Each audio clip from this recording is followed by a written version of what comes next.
First of all, apologies that we're starting a little later today. Our configuration committee meeting went a little longer.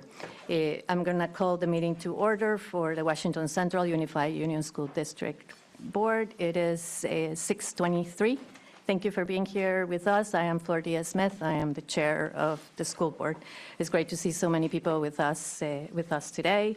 I had brought this. It's been a very rapid week and kind of stressful week. So I brought this with me today because we were talking with Stephen and others at the configuration about centering ourselves and this image. When we had our retreat, everybody got to have an image this year. And to me, this image represents sort of that garden that we're all trying to build together for our kids and create the conditions for our kids to learn, and in this new beginning that we are also trying to create as a board for a future that includes everybody and also is a sustainable future for our district.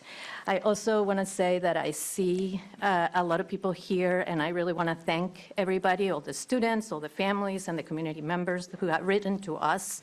We know many of you care deeply about Coach Tripp and the positive impact he has had at U32. We also want to remind everyone that things like resignations, investigations, and hiring new staff are handled by the school administration, not the board.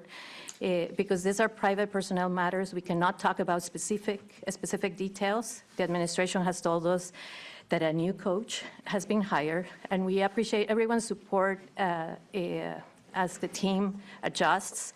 Using policy 821 and my role as chair tonight, I will not allow public comments tonight about performance or either positive or negative about a former staff member.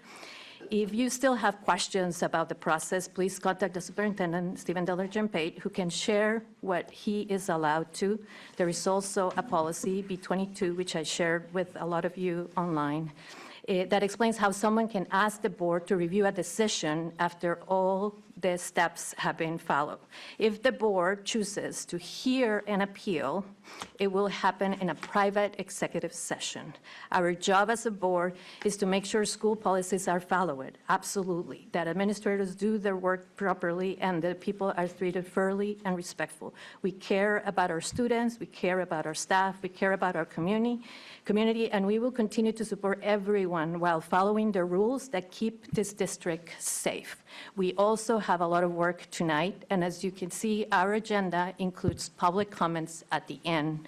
You have heard what I have said, so you can decide if you want to stay. We would love for everybody to stay. We have two great presentations coming up right now of how we build our district together. We have Jeannie Phillips with us today also, who's here with us for an hour to help us with these two presentations. We have included community input in both presentations as the community has asked us, which is the most valuable time for them to give us their input. So with that, I am gonna, I thank you all for being here. It's wonderful to see all the students and to see you all here surrounding and supporting what we'll do for students. So with that, I am gonna start our meeting, and I'm gonna start first with the presentation of configuration. Well, I'm going to move that we allow the folks who have come out en masse tonight to speak in public comment at the beginning. Our agenda says public comment at the beginning here. Yeah. And so I'm going to move and ask for a second on this motion that we hear public comment at the start of our meeting, and then if folks want to stay, then at the end.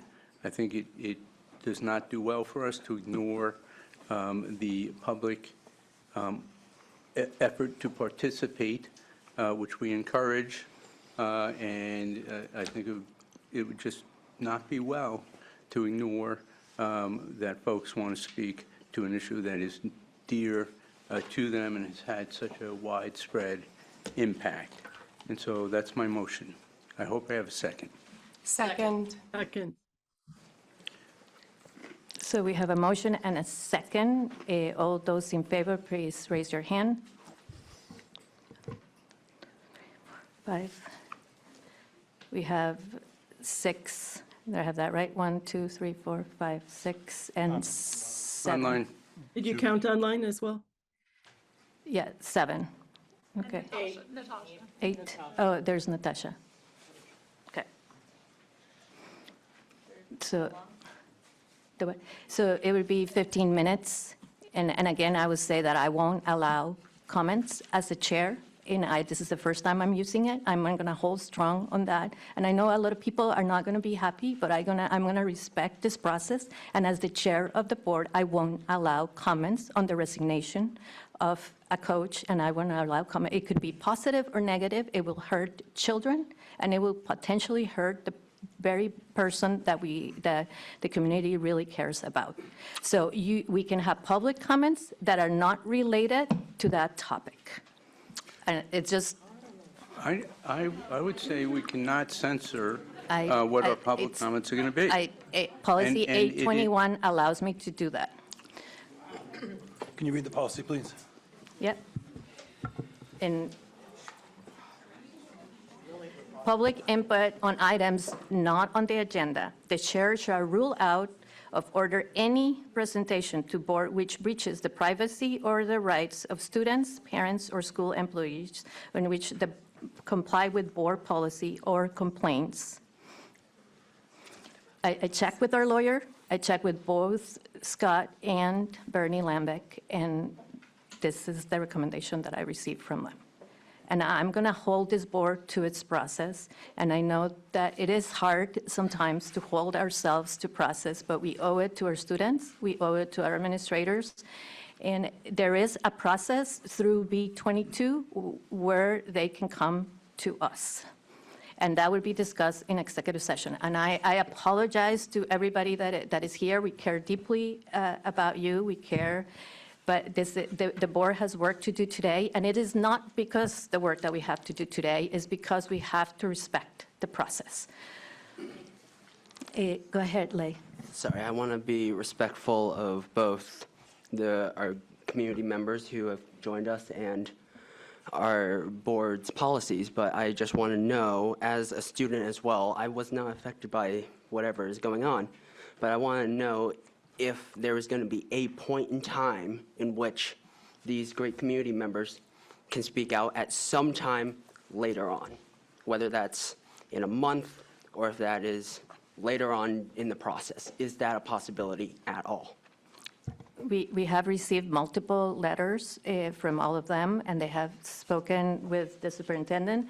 They had spoken with the administrators in charge of the process. The board doesn't hire coaches. There is a process for us to review the decision by our administrator, our only employee, who is our superintendent. If the public wants the board to review the process by why that decision was made, please follow policy B22, and we would hold a session. If the board decides to do it, we will hold a session in executive session for the personnel matter. It requires the confidentiality, and it is for respect for Andrew Tripp and for respect for any student involved in this. And I want to say that we have received positive feedback and we have received negative feedback, and that is not fair for the confidentiality of our employees. We respect all of our employees. We have this respect, as we said, for Andrew Tripp as coach of this district, and we are going to respect our students, and we are going to respect our previous employee too. Yes, Chris. Is the personnel matter that is on the agenda involving this matter that all of these, well, most of these folks are here for tonight? Yes or no? There is not a person, we are going to discuss at the end of our trip, at the end of our agenda.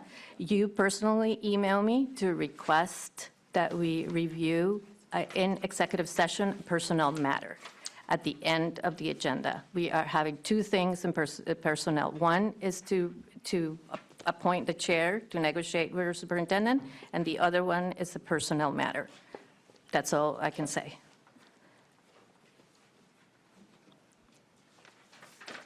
So are we allowed to make a comment now? It sounds like yes. What you said about Clifton, things, but about process to the board, independent of any mention of what exactly happened. Could you please stand and just tell us who you are, and there'll be a microphone over here? That's okay, I can speak very loudly. no, you need a mic. Okay. Yeah, my name is Clifton Long. Is this on? Can you hear me? That's good. I believe in the policies and the philosophy that underpin this school district. And I was proud and grateful that my daughters were educated here. But in this matter, those stated ideals were not adhered to. When that happens, it is the board's responsibility, your responsibility, to step in. As difficult as that may be, you made a commitment to the community and to our students, and we rely on you to honor that commitment. If you do not, then the words in Floor's letter in the handbook become hollow, and it's the student who will suffer. The board needs to honor its promise to the students and ensure that what should be done in a situation like this is done. Thank you. Thank you, Clifton. Okay.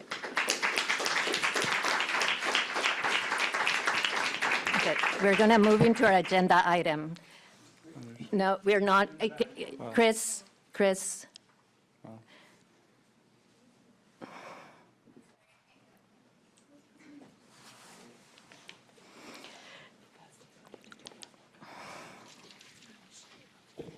Shannon Miller, I'm a parent and a community member from Berlin. I'm reviewing policy B22. We have gone to the athletic director, we have gone to the principal, we have gone to the superintendent, we have gone to you. So at this point, we're at the bottom. If the above steps do not resolve the issue, I am requesting a session of the board for the purpose of reviewing the superintendent's decision.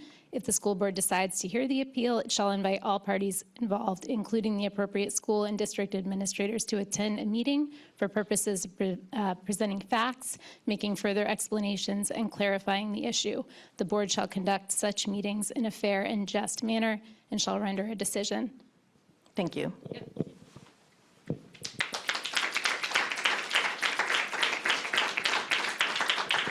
Okay, now we're going to move into our meeting.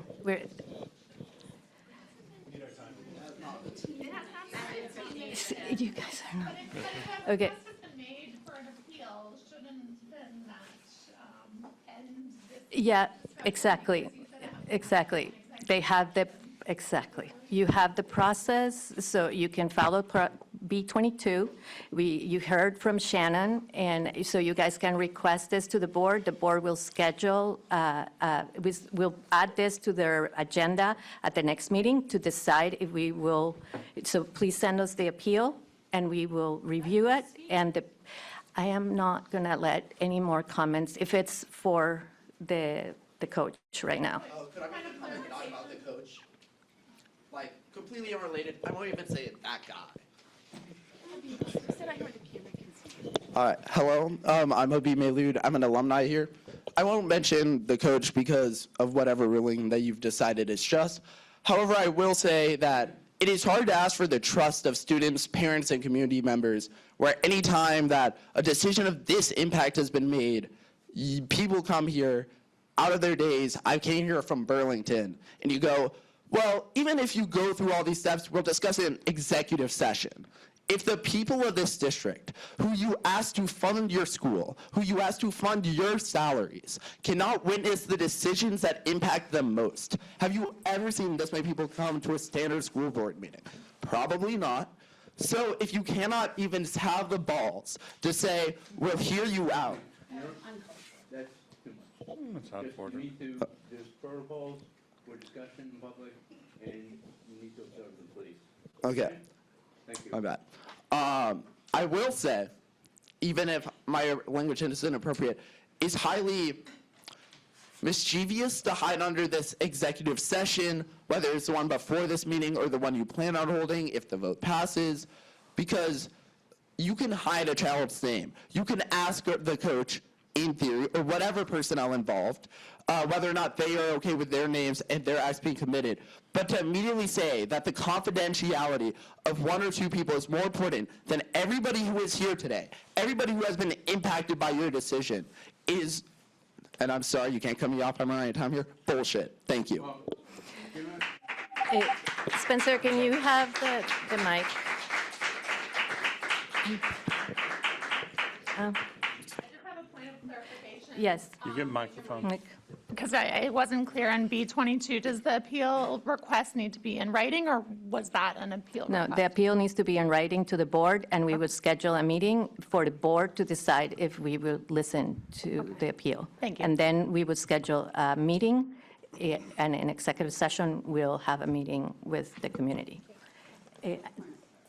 Yes, Ursula? Do they need to name the person whom they are making? And B22 is a complaint about an employee, a public complaint about an employee. Do they need to name the yes. employee that they are making a Yes. complaint about Yes. and the circumstances in writing to the board requesting that we take this up? Yes, correct.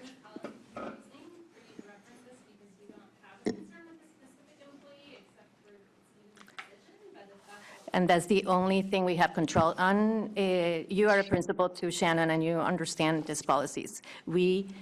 Our only employee is the superintendent. The superintendent has made a decision. The board can decide if they are in agreement or disagreement with the superintendent's decision. They won't get to tell the superintendent what to do after that. So just to make clear that. These folks will not get to know what's in that discussion, and then you'll let them know if they can talk to you. We will vote for that in public. We don't vote for accepting the hearing or not in public. And it's please just, the discussion, if we decide to go into a hearing, we will have our lawyer with us. Everybody would be included. It is a executive session. Okay, it's not a public meeting. It won't be recorded. So I would have to get back to you on that, or how many people it included. It hasn't been done. Go ahead. Quick clarification. You said everyone will be included. You mean everyone with party status, correct? Exactly, the parties, yes. Okay, Or there's another person online who had their hand up. Rosie, I believe. we have already agreed that we were going to be waiting for them to send the appeal to us. We're going to move on into our meeting. No, we agreed. I that don't we'd know have what 15 her minutes of comment public is. comment. She had a public comment we to took- me. And we took a lot of that time. You have that. I submitted in writing an appeal. So you have it. We have a. You haven't submitting at the appeal. I didn't cite the policy number, but I said there was a problem with the process about the kids, the parents not being heard. That's not a personnel matter. That's an administrative process matter. That's what people want to talk about. And if they're not invited because they're not a party into that executive session, how are they heard? Who is here to speak on the behalf of the kids that are not involved in that process? That's the tragedy here. This is the biggest race of their season, and you're telling them they cannot participate. Don't tell them the race has been run. Sorry, the results are in. You cannot participate. We will provide clarity. process. We will provide clarity of what will be involved in that Well, hearing. apparently, I'm not going to be invited to that executive session. I'm not a party. We will respect our rules and our policies. Do we still get the 15 minutes that you voted on? Or is that? If you're just going to talk about process, in Mary Alice, No, please, I you have a can, real question. Do we get our 15 minutes or not? Is that being stripped away from us after you just voted on that? Late. Because we were not allowed Yes. 15 minutes of comment. We've been controlled by floor this entire meeting, but you stood up for us and voted that we would be able to let these students speak. And I'm just wondering if that's now taken away. How much time has elapsed? I mean, they have we are 15 not minutes going to. for public comment. Chris, we have a process, and I'm looking, I think the majority of the board agrees with the process. No, we just We're voted. not, We just voted and we overruled you with the vote. I would say we agreed 15 minutes of public comment as long as it was not about the coach. We haven't had a chance to hear from our kids yet. Lay Yeah, would like it's- to make a comment. Lay, Lay would like to make a Lay comment. and Elise? I would just like to make one comment, Flora. I don't want to be rude, but the thing is, we have people here who have other concerns that don't have anything to do with what the past 15 minutes have been talked about. And we did just vote, the board did just vote to give 15 minutes of time, allotment of time for public comment that is explicitly excludes matters to do with the coach.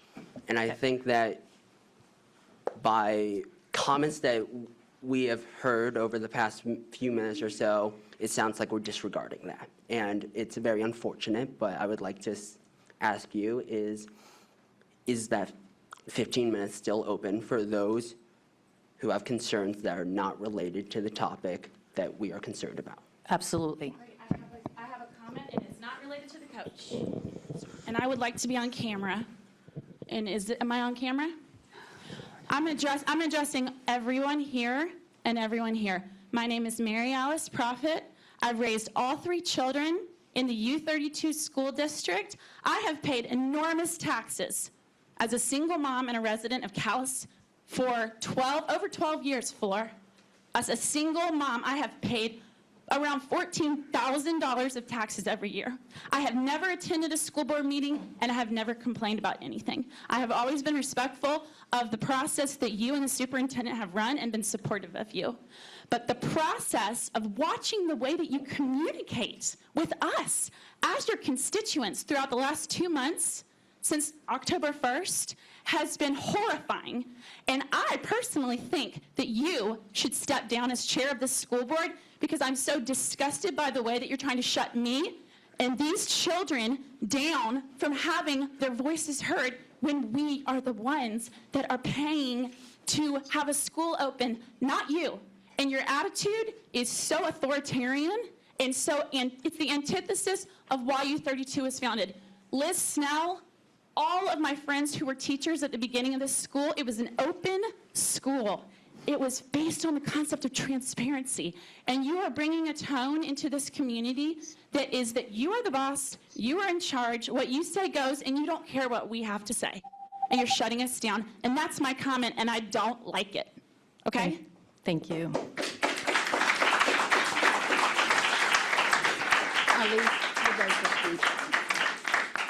Elise? So I believe, and you can correct me if I'm wrong, that student school board members are not allowed in executive sessions, correct? Correct. That's right. Okay, so given that, and the fact that they are not allowed to speak about this now, what is the plan for hearing their side of the story? They would follow the policy, and we would have a hearing with the parties involved. And can you clarify to everyone what that would be? Because I'm sure they would probably like to know that. We send them multiple emails. We first have to have a meeting of the board to decide if we are going to hear the appeal. And then we would have the steps for them to follow. Lay? I just want to be very clear. I just want to ask the clarifying question. When we say we're going to hear this appeal, we are not going to be able to hear the voices of these individuals who have this concern due to the process. Am I correct on that? Yes or no? We would be able to hear the voices of the people that have the concerns. Zach? I just want to make a comment that I think is really important for everyone to understand, and to understand some of the stakes here with these hearings. We as the board don't know, everything that went into this decision yet. That's what this kind of hearing would look at. And so because of that, we don't know what may have happened to students in this school. And we as a board need to be able to hear confidential information about things that have happened to individual students. And that is why, and it would be both completely inappropriate and I believe illegal for us to share that information with other students or with the public at large. So I want people to understand that and respect that when we talk about why this kind of hearing has to happen in private. Okay. Can I ask a clarifying question? When we say parties involved, who defines that? Because I completely understand student confidentiality. Whoever brought that concern up to the board, they should 100% remain confidential. but all the people here are equally affected by that decision. So I'm concerned that a board that appears to be disinterested in this matter would selectively choose parties involved to be to their own betterment instead of student betterment. So I just want to make it very clear. No. Okay. Julia, you have a question? Julia, do you have a question? Yes, Rosie had her hand up and wanted to make a comment unrelated to the issue that's being discussed right now. Thank you for pointing that out. Rosie? I thought I had read that she said no comment. So Rosie, do you have? She said Rosie, do you have a comment? I see the really nice emoji, but I don't. She just unmuted. Can you hear me? Yes. I would just like to ask about like the dirty traditions, like the haunted hallway. I'm Also, sorry. like, are we gonna talk about it? Like the dirty? I'm sorry, I can't. Rosie, it's really hard to hear you. Could you type it on the chat? Because I could read when you wrote no comment, but we can't hear you. Or maybe turn your video off? I think she was asking about the Doty Doty traditions, tradition. like haunted hallway in the case Oh, of okay. Yeah, reconfiguration. I think that's, I could just hear And if we were Doty. going to be addressing that. And correct me if I'm wrong, Rosie, if you can. Yeah. Okay. Okay, thank you, Rosie. I see. I want to know if we're talking about the Doty Calais School consolidation now. We're trying to get there in a minute. Diane. So in honoring all the different procedures, processes, and policies, but I want to be clear that not all of us feel the need to not hear voices. So I stand in what I need to be doing as a board member and as being able to hear things. I believe strongly in the democratic process, which includes hearing your voices. So I want to be clear that feelings may not reflect all of what is being heard tonight from the board as well.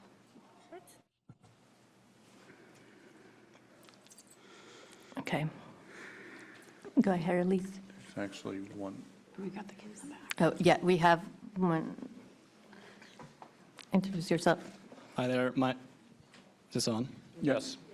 My name is Oren Winters, and I'm a captain of the U32 cross-country team here. And I'm not going to make any comments about the coach. Just like to talk about that process that you were referencing and how respecting it is very important. And respecting that process for us as students here really didn't get us anywhere. As captain, I kind of oversee the team. I like to keep tabs on how everybody's doing. And I know after that decision was made, it was very demoralizing for our team, and I try to help lead the effort to overturn this decision. And in that, I noticed that we were getting told untruths getting ping-ponged back and forth off administrators, and it really seemed like we were not getting our voices heard. And so I would just like to let you all know that that is what our experience was as a team, and it really affected us in the biggest point of our season, honestly, and it may or may not have affected our results. Who knows? Who can tell? But it was a rough time for us, and I'd like to let that be known for everybody. Thank you. Thank you.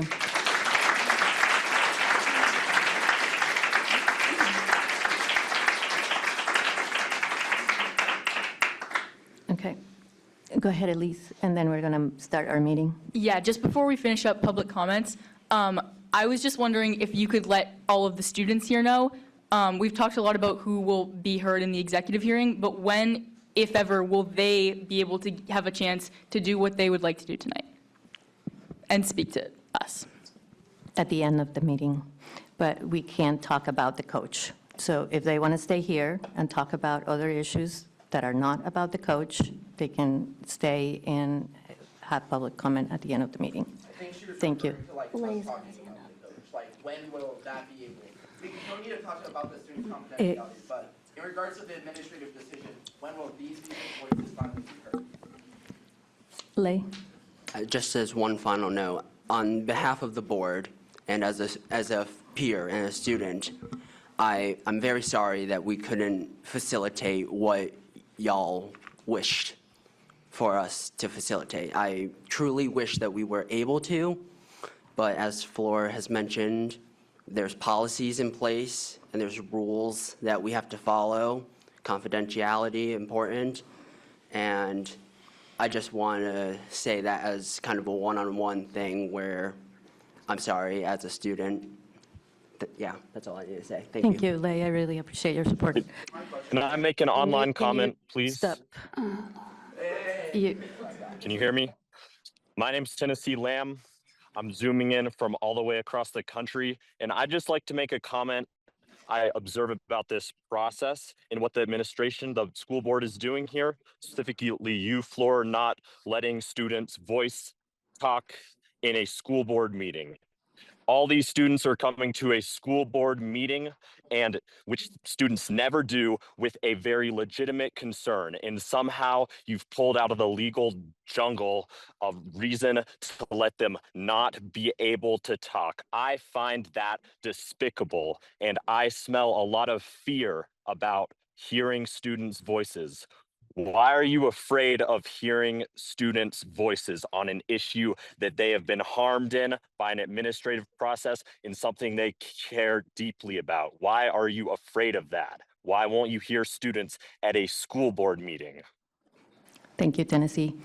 We're going to move on into our board meeting. No. You have a question?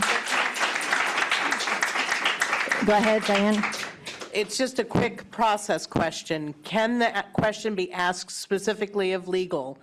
Who the parties are and if the students who are identifying as being impacted are considered parties or not? And I'm not answering that question right now. I'm asking, can we ask our lawyer that specific question so that then we have the answer? Not this lawyer here. We will have all the process, we will have all the process in mind. Thank you to the students for coming. They're welcome to stay until our meeting is done. It would be great if you participated in the future of your district. We're going to have 2 great presentations right now as we move together with this board. Is there, oh, go ahead. No, it's not about the coach. This is Isabel Koger, and we're both on the cross-country team, and I don't have to say anything about our coach, but what we experienced, especially as people trying to coordinate meetings with the administration and with the superintendent, was that we would get told one thing by one group, and then we would go to the next group and get told the exact opposite. And we tried to be diplomatic and follow the process that you're talking about. And when we did that, we just didn't feel heard. We felt like ping-ponged between, and that nobody was listening to what we actually had to say. And I'd like to go off of that and say that when we went to these meetings, we were immediately told that we should move on rather than looking for clarity. And I think that was really difficult when we were specifically requesting not closure, but for, like I said, clarity. And I think as a team, we felt like we were being neglected by the administration, and I felt like our voices were not heard at all. And I feel like as a member of this community and someone who attends this school, I felt lost, and I felt confused, and I was angry. Thank you. Okay.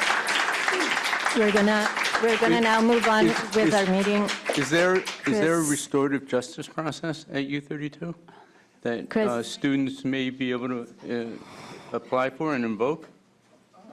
Not in regards to. Go get the mic. Not in regards to administration acting. That is. Go retrieve the mic. That is the school board. Okay, matter, Even if restoring the coach is not. Okay, we are out of subject right now. We are going to move on into our meeting. Thank you for being here, and please remember that this board represents you and represents others that might not be in the room right now. We're going to move on into... Sir, No, we're done with the public comment. Wait. We're done. We're done We with the have public comment. comment. We have public comment at the end of the meeting. I understand. There's a public comment Point of order. at the end. We, okay, we, We are going to adjourn order. for 5 minutes while you guys can calm down for a minute. We're going to adjourn for 5 minutes. Everybody take 5 minutes, grab a drink, go to the bathroom, and then we're going to start our board meeting. It's 6:58. I can't even count. So it's 18:58 in my clock. So it's 6:58. Let's say 7:55. No. 7:05. 7:05. We'll start at 7:05. It's 7:06. So we're gonna start with our configuration. So presentation of the configuration committee model. I'm gonna give it to our superintendent, Stephen. Yep. And are you gonna share your Yeah, hang on screen? one Okay. second. So, do you mind if I ask about order with this, or? Oh, yeah. And I guess as long as maybe we do the data first so Yes. that we can let Jeannie. Right, so we're going to ask just a little of the board in order to help you process a fairly large amount of information that we're going to be sharing over the next hour and a half with questions and all of that. We want to present the data that came from the listening sessions, so you have an opportunity to see that. That's what Jeannie is going to present. But we have two different presentations listed on the agenda, right? We have configuration, we have budget. The question that the administrative team kind of wondered about is those two things can go in either order, chicken and egg kind of situation here, because what we would say is that information that you learn in the budget process could inform your thinking about the configuration process and vice versa. So I really wanted to kind of leave it, or just ask of the board kind of straw poll around this, like which do you feel you would want to see first to be thinking about the other? Okay. But, okay, so if we're gonna do that, I suggest that we do the data. Correct, Okay, absolutely. So we're, okay. Yeah, I think it's important. Yeah, so. We were thinking. And I just thank you. I mean, I hear budget, I don't hear otherwise on that, and so I just want to make sure that you have that option. And Yeah. I think people will see that these two things go together a lot. Questions that may be asked at one could be asked at the other as well, so. Yeah, and we know that a lot of you were also in the configuration committee and heard some of the data, but we can go a little bit deeper now, but we can just go through the data quickly for, especially the people that came online, they can hear the data too. So I'm going to give it to you, Jeannie, thank you. Can you share the slides on your screen? Okay, I think Flora will put the link to the slides as well as share the slides, or maybe Stephen can help do that. So my name's Jeannie Phillips, and on behalf of the Configuration Committee, I synthesized the data that came in through listening sessions in the survey. And great. And let's go ahead to slide number 2. So I just talked to you about the data sources that we saw. We had 91 survey responses that are in this synthesis, and one person who emailed and said their response couldn't fit in the last question, so we included the contents of that email as well. And then notes from the community meetings and listening sessions that happened in the last couple of weeks, one from each town and one virtual Zoom session. The process that I used to synthesize this data, it was a short turnaround because some of those sessions just happened last Wednesday or Thursday. And so it was a pretty quick turnaround. And so I collected data across each source for each question. So all of question 1, all of the data from the notes and the survey, same for questions 2 through 10. And then I used ChatGPT 5.1 to uniquely synthesize responses using the prompt, synthesize the following data, which then created a list of results, and I summarized those. What's important to know about that is if you don't do that uniquely, then the results cross over. And you're going to see that there are a lot of common themes, but what's important about the process is that I made sure that that didn't happen. I tried to make sure that those themes that cross over are represented in the answers and not in the process of the synthesis. I used a scholarly article called Thematic Analysis of Interview Data with ChatGPT, Designing and Testing a Reliable Research Protocol for Qualitative Research from the journal Qual Quant that was published in 2025 for my methodology. And then ChatGPT uses an inductive coding process to identify themes and tensions. It prioritizes the frequency with which things come up, emotional intensity, and relevance to the question. I just wanted to make that process clear so you understood how the data was synthesized. So I'm not going to read all of these slides to you, but I'm going to try to summarize them as best I can. The first question was about the benefits or opportunities that could come with a multi-town school community. You can see some of the results: larger peer groups, reduced isolation, stronger district-wide relationships, more stable programming and curriculum, extracurriculars and sports, less multi-grade, more single-grade classrooms, greater staff retention and collaboration, and some efficiency. I do want to express that roughly 1/3 of the responses expressed that there were no benefits and significant harm that resulted. The next question was about concerns or worries with possible school closures. A big theme was students' sense of belonging, including mental health concerns, the impacts of larger class sizes, and students with disabilities in particular falling through the cracks. Transportation issues came up, impacts on towns and communities, including community culture, the capacity of towns to attract and keep young families, and a concern about property values. There was skepticism about any financial benefits of this process and concerns about the staff and reassignments being done fairly. And there was an expressed concern about lack of trust in the process. The next question was about challenges to creating multi-town elementary schools. Identity came up a lot. Losing the heart of a community was one of the quotes, or giving up town identity. Again, transportation came up, and distance that might reduce access or cause equity issues for some students and families. A concern that bigger schools feel less personal. The need for a really thoughtful transition process. Concern about merging cultures across towns. Uncertainty about the role of Act 73 in this process. Concerns about access to social services when schools are larger. And then a real concern about the heavy emotional climate around this issue and the impact that has. The fifth question was, if a closure of a school facility happens and a multi-town school were to replace a town school, what should we emphasize in building new school communities? There was a focus on leadership, and leadership that builds community trust and belonging. A full rebranding was asked for so that both towns are reflected in the identity of the new school. Focusing on belonging for students, staff, and family, and really focusing on inclusion by design, not by chance or happenstance. Doing some intentional work around building strong cultures that honor existing traditions and create new ones, and strong community engagement, which is aligned with the strategic plan, and support for students and staff during the transition. How can we help our multi-town school communities grow, connect, and thrive? Again, this idea of building strong cultures came up where everyone feels valued. Opportunities even before any new schools open for students and families to connect and be involved in that process.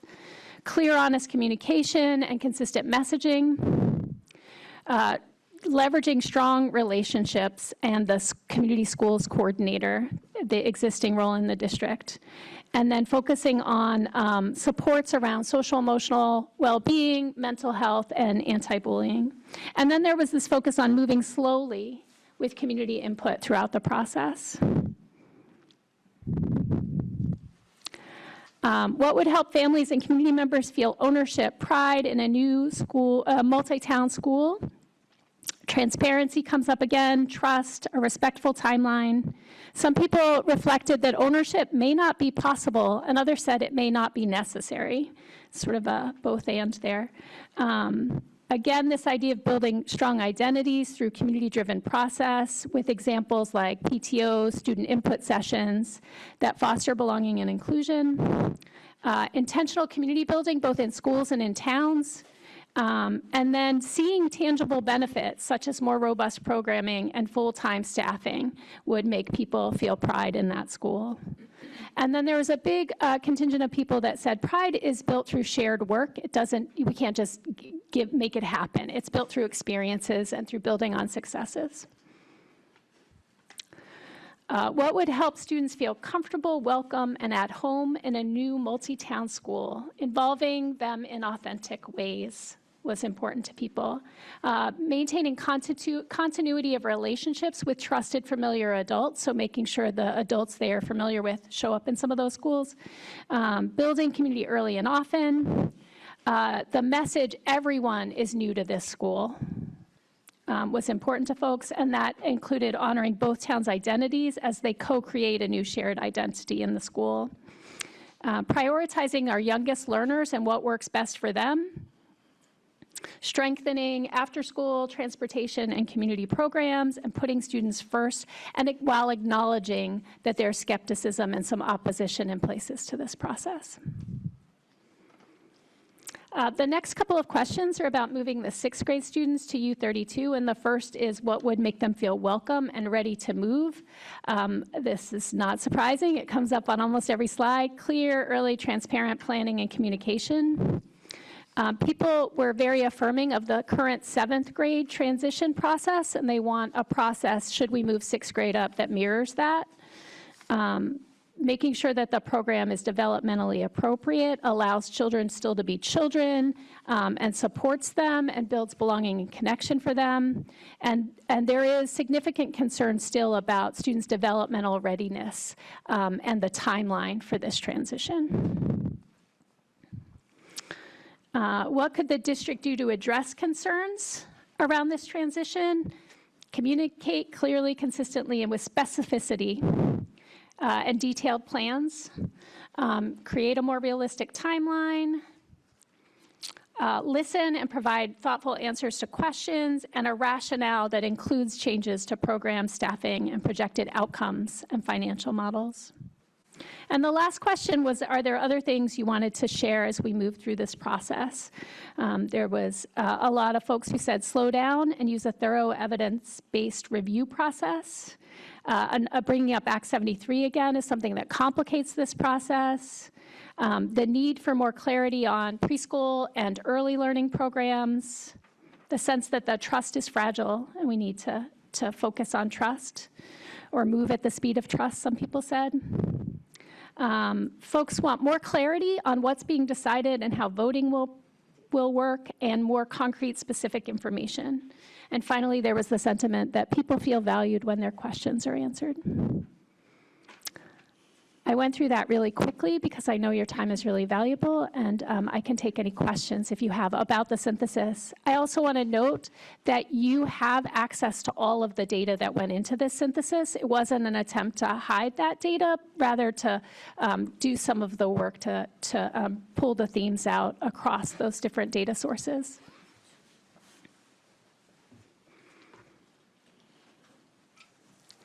Are there any questions? Daniel, go ahead. Yeah, I just wanted to make a comment. So I facilitated the Callis listening session and also the remote listening session, and I think that the substantive feedback, both positive and negative, I think in some ways overshadows like a very significant group of people in Callis, and also in the remote session, many of whom were also from Callis, who are philosophically opposed to any new combination of elementary schools, and a plan, no matter how well considered and how well thought out and how deliberate and slow and community involved, isn't going to satisfy them. And I'm not I'm not passing judgment on that opinion. I think it's a real factor in our decision-making, though, if there are people for whom no amount of planning is going to make a difference. They feel that student outcomes and student opportunities are really only curtailed by a new configuration. And I don't feel like that comes through with all the substantive feedback and the actionable feedback we get in those responses. So I wanted to make sure that, for ethical reasons, we're all aware of that and we acknowledge that. Thank you.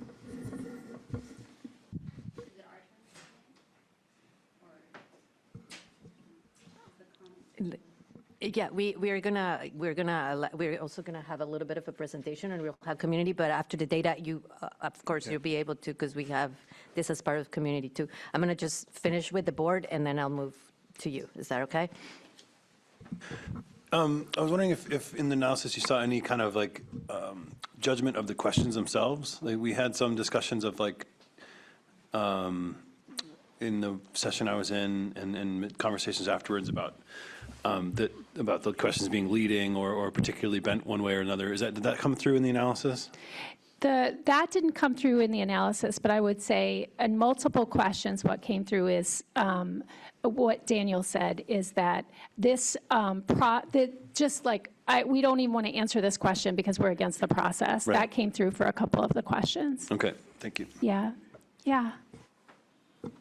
I know we may not have this information tonight, but I'd be interested to find out what percentage of responders did actually say, it doesn't matter, we don't care, we're not doing this. I actually had a different feel in at least, actually, we were at both of them. So, and one of the things that I have heard a lot is that folks want information, and I know that can be an infinite request.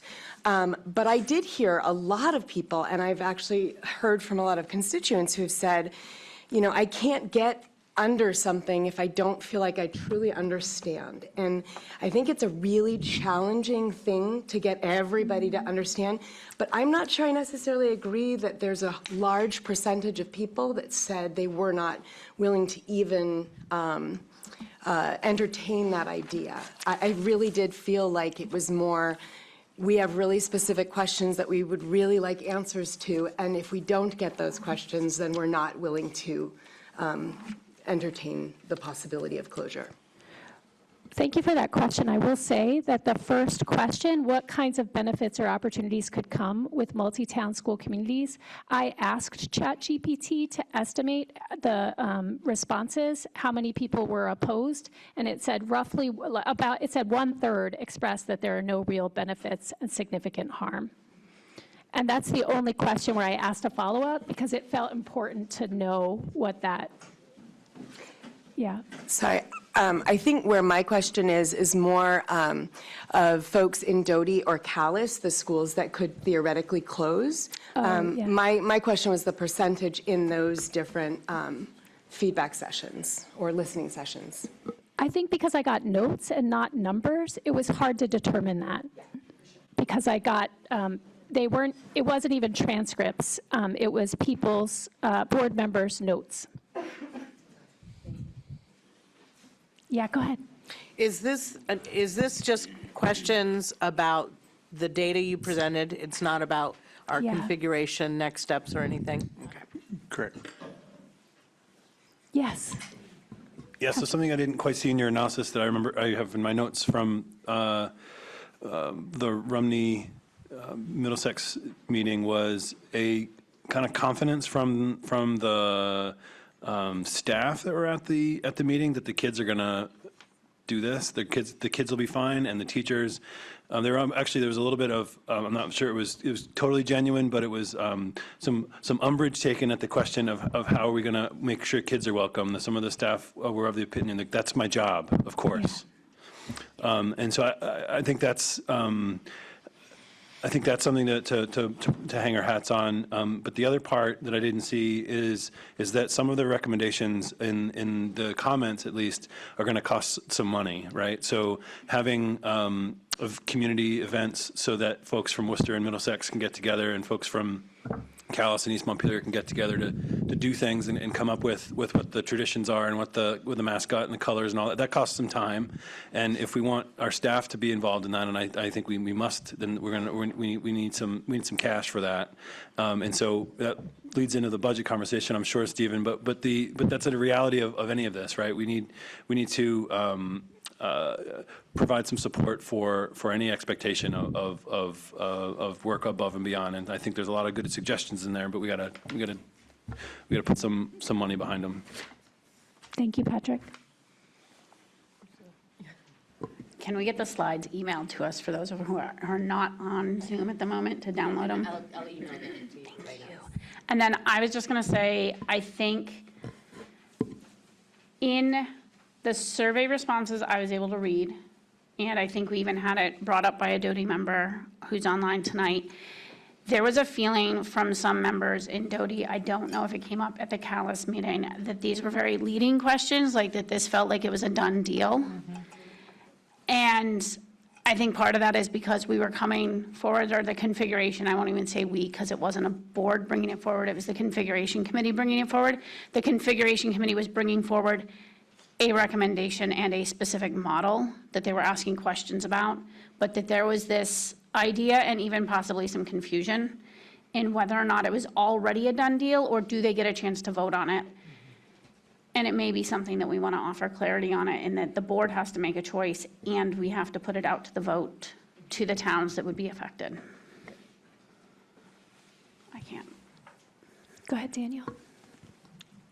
I think that's a great point, Ursula. I did some of the work to write the framing language. I wrote a set of questions that, in my opinion, were not as leading as what was sent out. And I was disappointed, as was the audience, in the framing of the questions, but I also didn't feel like it was something we couldn't work with. But what I really want to say is that the communication missteps are only going to keep happening when it's government by committee and a transition process by committee, and we have a configuration committee, and we have a full board, and we have communications committee that didn't meet for the critical meeting prior to the listening session. So I don't know how and if and how it was directed, the process of creating the ultimate framing documents. And Flora's offered some insight there, but it's incredibly problematic that things are being passed back and forth. And I don't feel like we have, what I'm trying to say is we have a lot of substance already amassed as a configuration committee and as a board that we can put out. And no one is the point person for this. And it's only going to become increasingly more critical to have a point person and to have someone who is sort of an articulate voice about what this process is all about as we move forward. Go ahead, Keely. I agree with that on the point person. I do want to say that the comms committee did meet. We reviewed the questions and we're the ones that rewrote it. And that was intentional because it was our understanding that this was the one model we were putting forward. And so we didn't want to open up a whole conversation about what's the kind of model that you want when that wasn't something that we were entertaining and potentially putting to a vote for the communities. And so that was intentional in understanding what the transition would be and what would be needed to make the communities more comfortable with this specific model, knowing that this is the one and only model that will be going to a vote if we decide to put it to a vote. And then the communities will, of course, vote on it, and then it'll ultimately be their choice whether this model is accepted. Yeah, thank you for saying that, Keely. I do think that there was a breakdown of the intent behind the meetings. And I say that because in the Calais meeting, we really struggled to get through any of the questions. And I also had constituents say essentially that you as a board member have already made a decision. So I think there was a lot of confusion over what the intent was behind it. I also think that community members are kind of chomping at the bit to be able to share their ideas as well, and it just kind of didn't mix well. I didn't actually find the questions to be incorrect. I think they were correct for the intent that it was set for, but I think that the community had a different understanding of what that intent was, which kind of made it really difficult for them to answer. Zach? Yeah, I just want to make a few comments about some things that came up at the East Montpelier session, because I think that sometimes the schools that aren't looking at closure, don't get talked about as much. But I think there are some things that are sort of inform, how we go forward. One was that our session went a little bit, maybe a lot off of the intended process in terms of there was a lot of question and answer, and there were a lot of unanswered questions, and it showed a real hunger for that. I think people, if you refer to that, before. The second piece was that there were, when we get to the questions about like how to how to reimagine the community, there was some real I was sort of a little bit worried about this one actually, but there was some real enthusiasm for the idea of making a more combined school and thinking about combining traditions and and those sorts of things and really making that work. And particularly coming from the parents, there was a lot of enthusiasm for that. And so I think that potentially doing some of the work of saying, let's get some of these parents together may actually be a really positive thing, as we think about like what this could look like. And the last thing that one of the staff members made a comment on was that there was something going on. I forget if it was a basketball game or practice or something, but there were some of the older kids in the school around. One of the staff members made a comment like, the 5th and 6th graders are talking about this. And so I think that we need to think about that piece, about what our students may be talking about and what we need to be saying to them, pretty much now, so that we have as much information as we can, have as much control of rumors as we can, because because just having rumors going around about what's going to happen can be harmful. Thank you, Zach. On data, and then we're going to let Jeannie go and move into budget.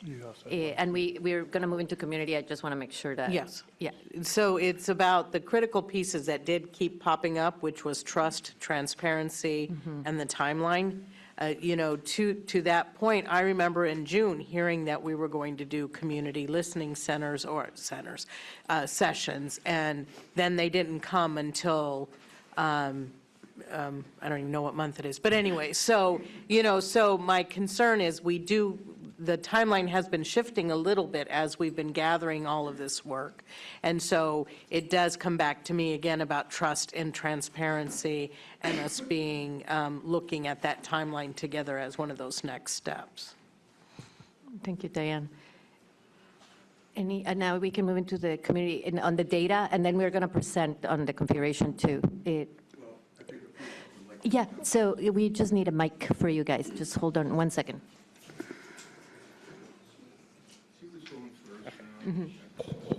Hi.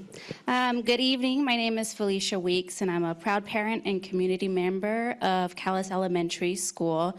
For the second year in a row, we're being asked to consider closing Calais and Doty, even though research and our own numbers prove that school consolidation doesn't work. Studies from the National Education Policy Center and others show no improvement in academic outcomes, and in many cases, students' performance actually declines after consolidation. Financially, consolidation is not the solution it's advertised to be. Once you factor in longer bus routes, my kids already ride the bus for 45 minutes to go to Calais, so going to East Montpelier would be even longer, and they're 5 and 7. Longer bus rides, facility upgrades and staffing, the savings disappear. The real cost is paid by our children, our teachers, and our town. When you close a school like Calais, you don't just move students, you dismantle a community. Our school is the heart of this town. It's where kids feel safe, seen, and supported by people who know them by name. The research is clear, the math is clear, and the community has spoken 2 years in a row. Please don't take apart what's already working. Keep Calais open, keep our community strong, keep our children home. I also just wanted to note that Callis, we were talking about the budget, right? And Callis Elementary is getting $20,000 for a grease interceptor. That's just Callis, and I think Callis pays the most in educational tax as a town. East Montpelier is getting $58,000 for a front door. Rumney is getting $707,000 for upgrades and lighting. I just think that it's not a question of whether we can afford to keep Callis and Doty open. I think we need to look at where the money is being spent and spend it smarter. Thank you.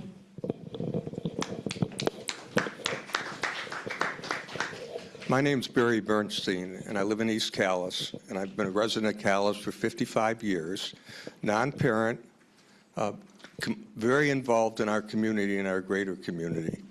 And I've always supported school budgets. I think Daniel's right. Those of us who went to the session, the last session, felt it wasn't a listening session. I think Daniel had expressed that there was already a decision to ask the school board to vote to close the two schools. So I asked you a few questions, and I do think there's a real lack of communication. One is, it's my understanding that Act 73 doesn't go into effect to 2029. That's correct, right? Okay. Now, when Daniel started out our session, he said that he was looking for a vote possibly in January, and someone raised the thing, it would be better to do it at town meeting, but we have no idea what the new districts are going to be. So when somebody asked about the combination of Montpelier and U32 High School, it was, well, we're not in the same district. Well, we don't know that we're not going to be in the same district. So I think, number one, people feel that you're moving way too fast, trying to reach a conclusion before we even know who's going to be the makeup of our schools. Tonight I was at a meeting, and I heard that Twinfield High School Board and Cabot Board have sent letters that they would like to send their high school students to our schools, okay? U32 was expanded with a capacity of 1,250 kids, okay? And it was permitted for 900. That's a lot of capacity. Now, I appreciated the East Montpelier perspective, and I wonder how you'll feel with my proposal. We send all K through 4th graders to Callis, and we send all 5th, 6th, 7th graders, and maybe even 8th graders to East Montpelier. That way we each have a community school, we each have some shipping. Now, I don't know that East Montpelier would want to send their schools to Callis, because it's transportation, et cetera. People don't feel there's a really open discussion here. This happened the same time the last meeting I went to, when you asked for a vote, when Flora's chair asked for a vote about closing the two schools, and you as a school board couldn't even reach a conclusion on it because you didn't feel you have enough information. So I would say, number one, as someone who's been involved in community, former president of the Washington Electric Co-op, involved in many activities, I would suggest you step back and you wait till you have time to have discussions with everybody. It's very emotional. There's no doubt about it. The people who live in Callis and have lived there for a long time really value the connections of their schools, their elementary school, and it has some value. And we're looking at, and we need to look at more, about putting up some housing, maybe duplex housing in Callis and other communities where people can afford to live in Callis and send their kids to the schools. I heard another suggestion today, which was the concept of community schools. Bernie, we're on time. I know you're on time, but you haven't, okay, I'll end it here. If you guys want this passed in any form, you have to change how you're doing it, because it's going to get voted down, just like the Career Center got voted down overwhelmingly, because people aren't ready for this. So I know you've all worked hard, and I don't want to take that away from you. I just think you're going to even throw all of the work you've done down the drain if you don't step back. Thank you. Thank you. There's, Rosie, you had your hand up?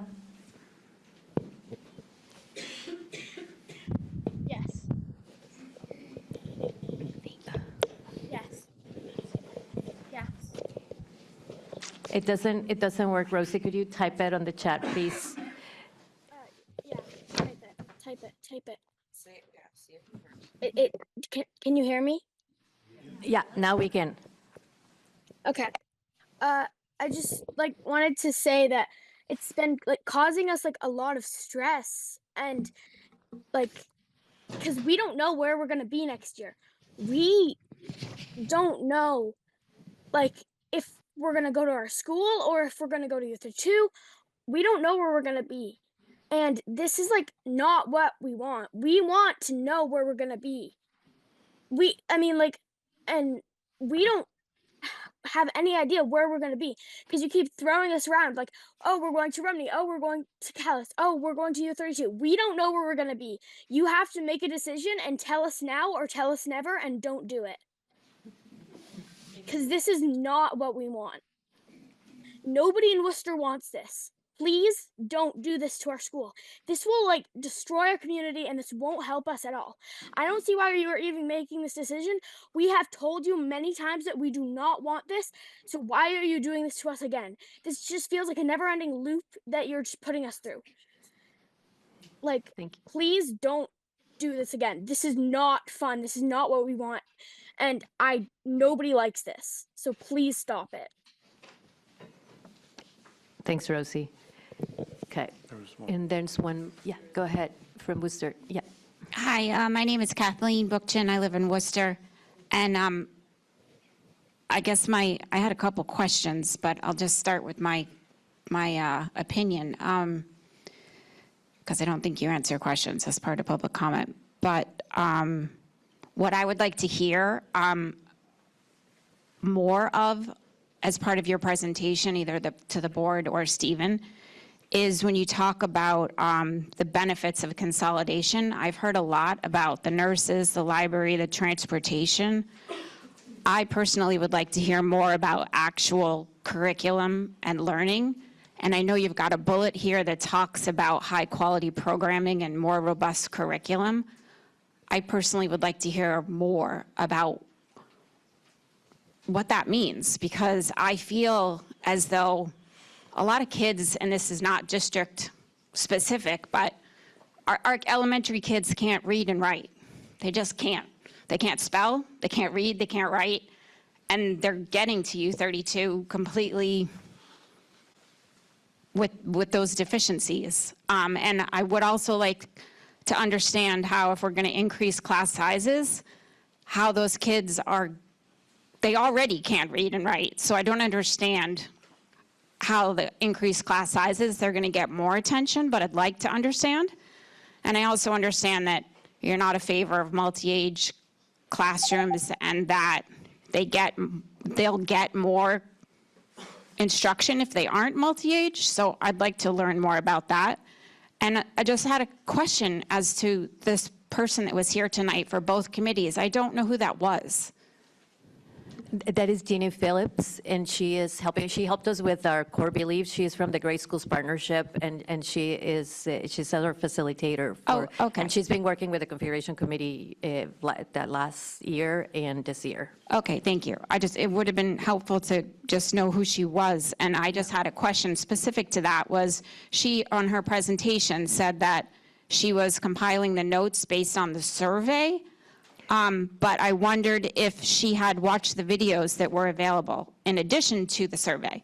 My understanding was there were 3 videos, Worcester, Calais, and Berlin. Yeah. And it didn't sound like she had watched them, because she said, in response to somebody's question, that she was just basing her slides off of the notes that board members took at those meetings. We gave each, first, I'm going to just step back a little bit and so that we can move into budget, and this, because several people have asked the same thing.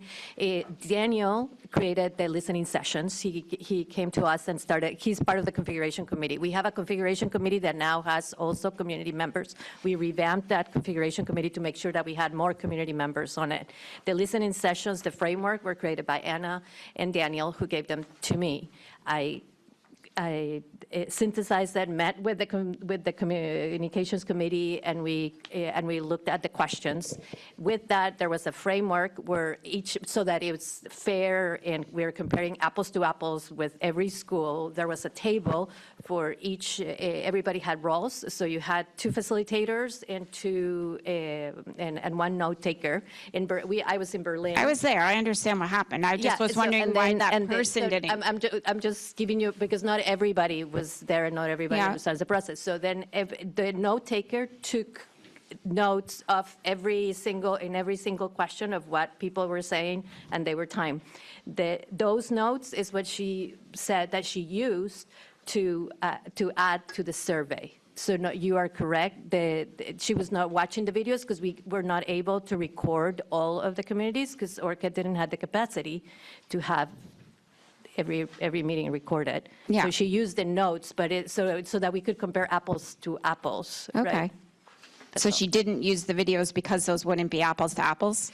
Well, we didn't have videos for everybody, and the notes is what was important. Okay. And then, I guess there was a concern as far as why didn't we have videos of the communities that are actually going to be receiving the children, which are EMES and Middlesex? And again, I can't speak for them. ORCA is a community service. They did not have enough staff to be able to have them at each, and they deployed their staff to where the staff can be. That is off our hands. Okay, I'll just add that there was a request at ours that it would make sense to have a joint community meeting.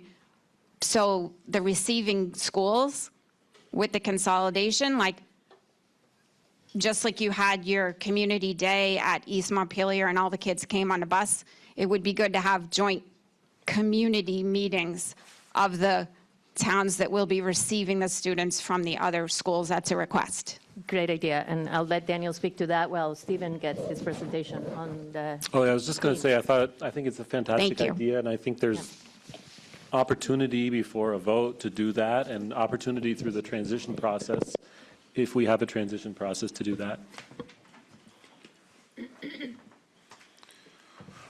Okay, thank you, everybody. So what we're going to move into now is our budget presentation. I want to point out some materials that you have. Typically in our budget presentation, we have also included information that is included for you now on what we're calling these little one-page resource guides. It starts off with our enrollment report, a transportation synopsis, then it has information about student support services at special education, facilities information, staffing, and curriculum instruction and assessment.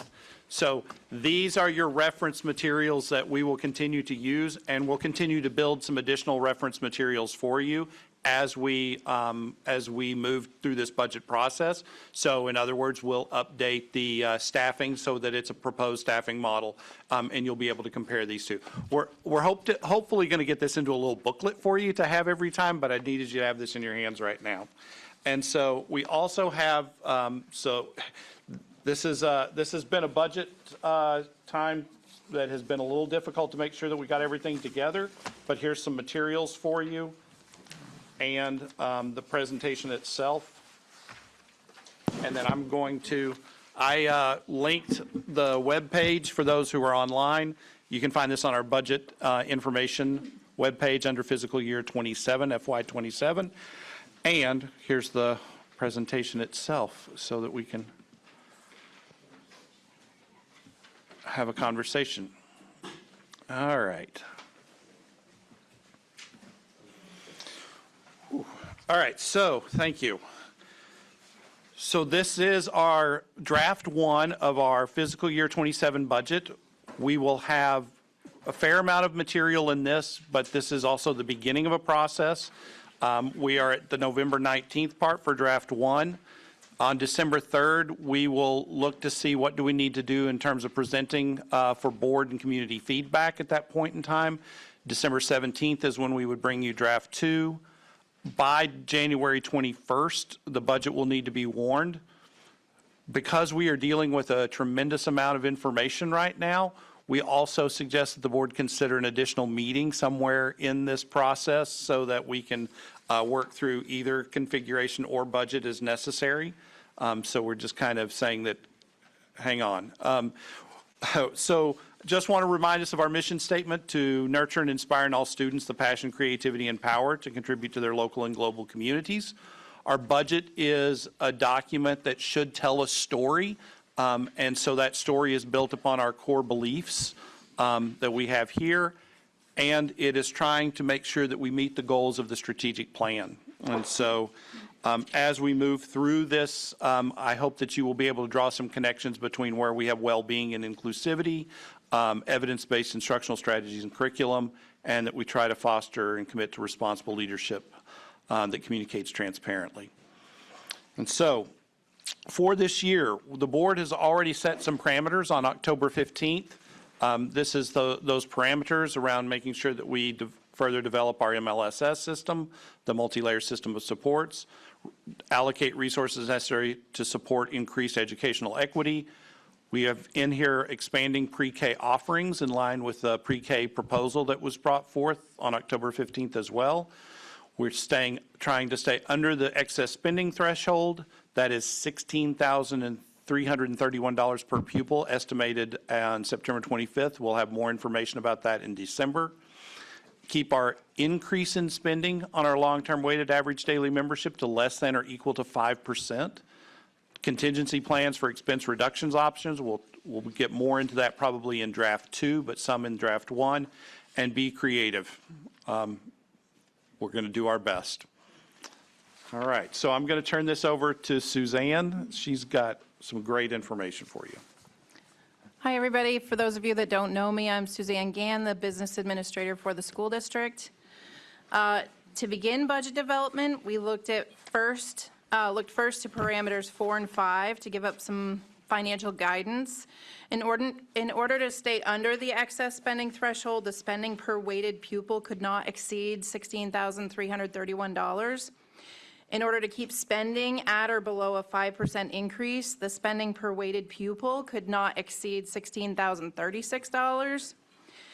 We used a 56-44 split, so 56% and 44% split of that amount to divide it between the school-based services and district-wide services. So each school was given their available spending based on that school's estimated weighted pupils multiplied by $8,980.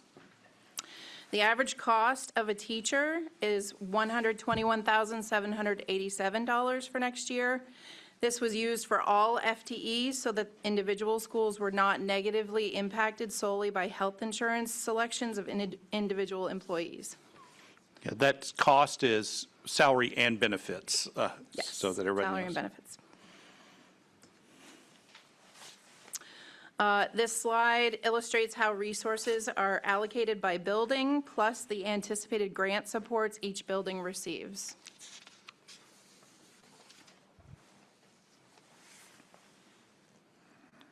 What does total available mean? That's the total funds through our allocation by long-term weighted average daily membership and their grant allocations as well.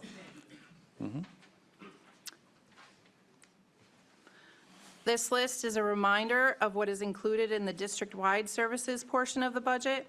It includes curriculum coordination, instructional coaching, the Equity Scholar in Residence, special education, executive administration, financial services, IT, transportation, operations and maintenance, food service, community connections, capital, debt service, community schools, tuition for tech and preschool.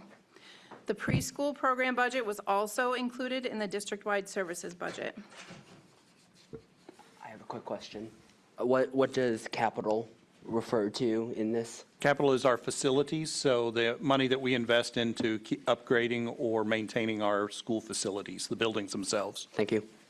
Specifically projects that are over $10,000 lay, and they're budgeted for in a different process, but we include a transfer in our general fund into that capital reserve fund. Here, we've provided additional information specific to special education services, simply because it is a significant portion of the budget and requires special ed teaching staff, paraeducators, OTs, SLPs, psychologists, all across the school buildings and grade levels. All right, so we do have some major impacts to our budget that we had to place in here. Negotiations are occurring with both of our associations this year. So estimating salary and benefit increases is difficult. So that's one of our budgetary impacts. Our facilities and capital funding certainly impacts how we maintain our buildings and the upkeep of them. We have some loss of federal funding dollars that we have to include in here, loss of some Medicaid. We're also estimating losses in Title IV funds as well. And so what those funded, we had to consider those, moving those into our general fund. We have enrollment declines, and then there's always inflation for us, which hovers somewhere between 3 and 3.3% for the Northeast right now. So here's our budget projections. Okay.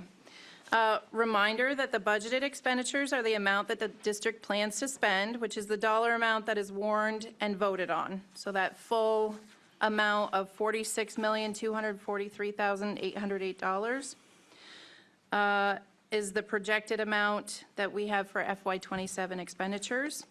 This is an increase of approximately $3 million, or 6.98% over FY26.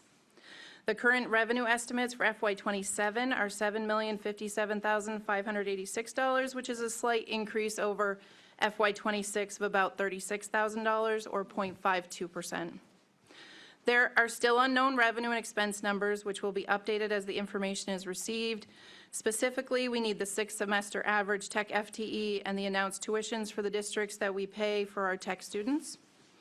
The net education spending of $39,186,222 is the amount that needs to be raised by property taxes and is used to develop the local spending per pupil that the homestead tax rate is based upon. This represents an 8.24% net budget increase over FY26.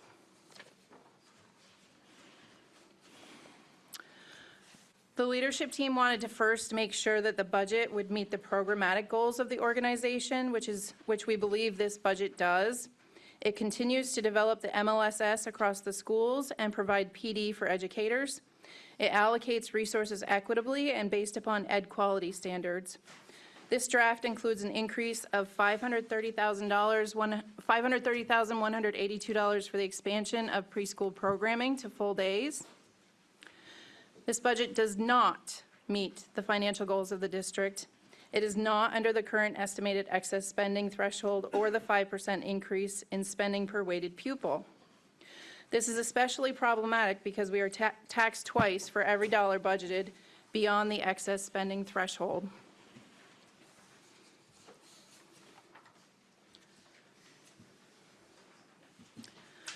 This is a summary breakdown of the expense budget by functional program. I'll just pause here for a few seconds to give you a chance to review the percentage splits for the expense categories. These are also in your packet.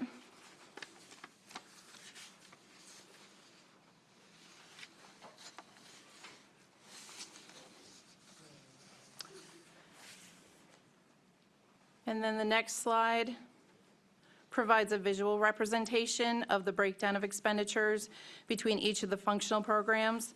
And as you can see, the largest portion of the budget is invested in K-12 instructional services, then special education, and then operations and maintenance of buildings.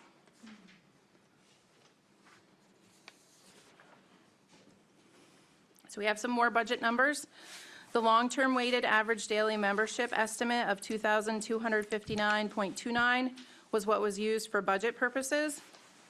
I anticipate receiving the official LTW ADM from the AOE soon, which then the operations manager and myself take a real close look at and make sure that we match up with what they say it is. So this number could change. It's an estimate. This current estimate is a decrease of 111.39 weighted pupils from last year's 2,370.68. in part due to the number of pupils attending, plus the weighting on those pupils. So if you lose students, you lose that count of students, plus any additional weight that was added for those students. This reduction by itself amounts to a reduction in allocation by $1,786,250 when considering the 5% per pupil amount of $16,036. The per pupil excess spending threshold is currently estimated at $16,331. The local spending per equalized pupil is a 13.57% increase over FY26, from $15,272 to $17,345. The spending for LTW ADM is $1,014 above the excess spending threshold of $16,331.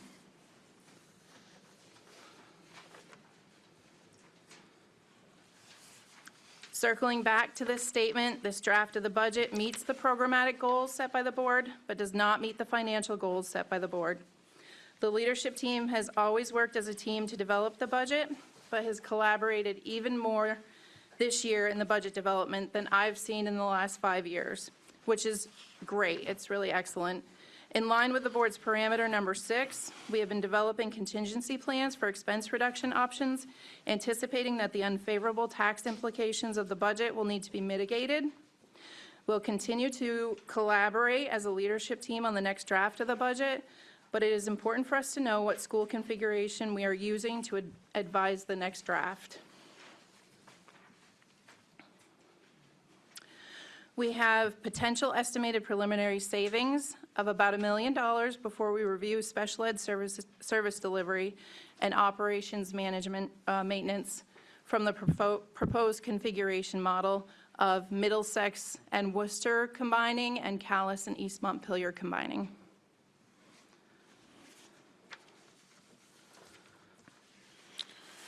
So for us as a leadership team, our next steps are, you can see that we have quite a bit to consider, but we really do need some guidance from the board around some of what you would see as our next step. We are going to continue to collaborate on potential changes to our service delivery based on the board's guidance around configuration as well. So just so you understand what we did with the configuration modeling, we took the same formulas that we use for a single school. We put the long-term weighted average daily membership together for those two schools and then the total allocation.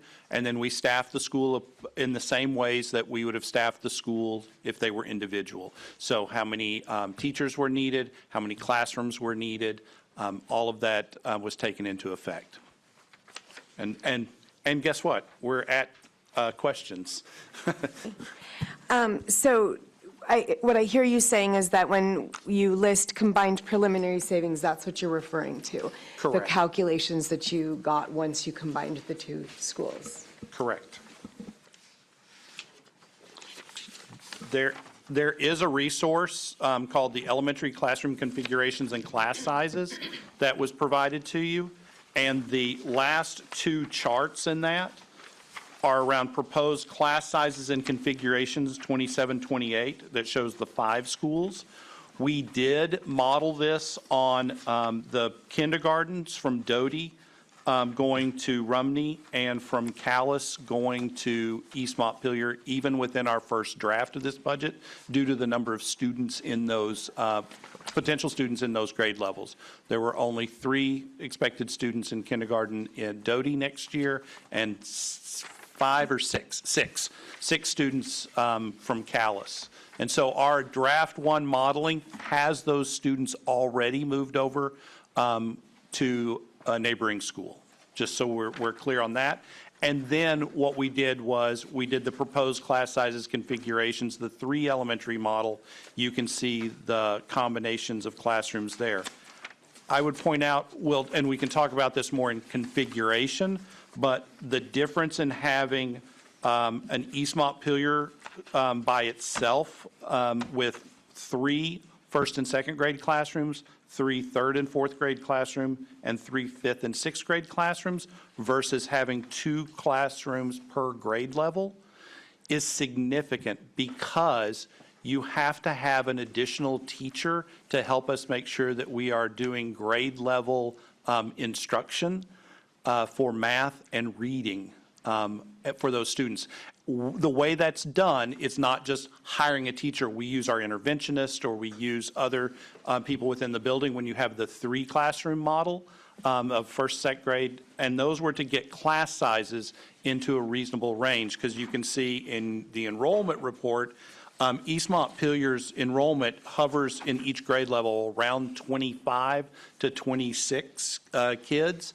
That's a very difficult class size to split up into single grade classes.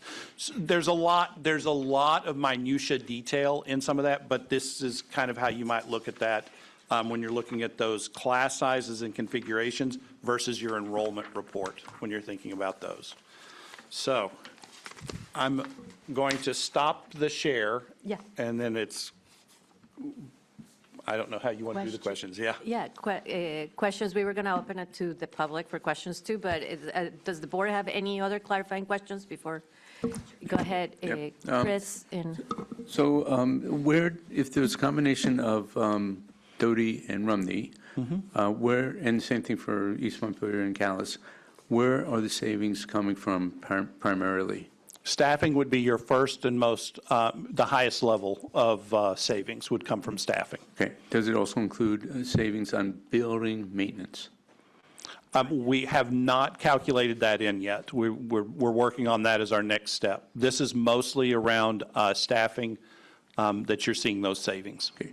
What is the most significant cost driver getting us to the 13% increase for this year if we don't change our configuration? So I would argue that our biggest cost driver is that we have 111 fewer students in our long-term weighted average daily membership. That is $1.8 million in lost revenue, essentially, that we're having to recover.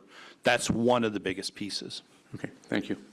I think I would add that when we looked at the schools, every single school is having this pressure of class sizes that is causing them to have to add a teacher because the class sizes are in such a way that they're too large to have one class, so then they have to expand. So we've actually got 2 additional teachers plus an interventionist at East Montpelier in this budget, plus a teacher added at Rumney because of those class sizes. And that's in addition to the salary and benefit increases that we have to budget for association agreements, so.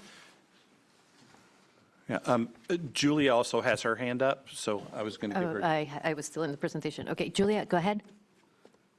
Thanks, Stephen. So at the configuration meeting, Stephen, you said that the district would not sell the Doty and Calais buildings were the new configuration model to go through, that you wouldn't sell those buildings in the first year at least. Does this budget reflect adding costs to keep those buildings for maintenance and whatever you need to do to continue to own them? Yes, it does. So draft 1 does include those costs as well. I would Where also can we add, find Julia, that that in the the budget? savings don't include any cuts in maintaining those buildings yet. We haven't even dove into what it would require if we're not running the school, what it's going to require to keep those buildings open. We do have to dive deeper into that.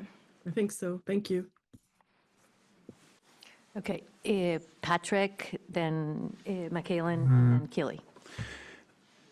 So if the cost driver is staff and the savings of consolidation would be staff, then are we talking RIFs, or are these positions that are not currently filled that we just wouldn't fill to save the money? So I would say that it's going to be a combination of positions that have not been filled and then reduction in force if necessary. We also have teachers who may choose to retire or may move to, we have turnover naturally in the system, and so any of those openings could be filled with existing teachers. We wouldn't have to be interviewing for new. And is it about 10 positions? If the average teacher, the average cost of a teacher is $100K and 121, and then it's 1.08 million, is that Well, so I would actually say you need to, there's 2.2 million to get us below the threshold from this budget. So it would be, if we were just talking about it strictly by positions, which we would not. There's other savings that we need to find within the budget as well. But yeah, it would have to be enough positions to cover a $2.2 million. Okay, and then, yeah, I'll stop there. Thank you. Michaelan, and then Killy, and then Diane. Yeah, right. One of my things is going to be to point out, even with the savings, it's $1 million over the excess spending threshold. My question is, we haven't yet factored in operations and maintenance and special ed service delivery. Do we expect that to make? We expect that to provide additional savings. Both of them to provide additional savings, even if we're maintaining both buildings? Yes. Okay.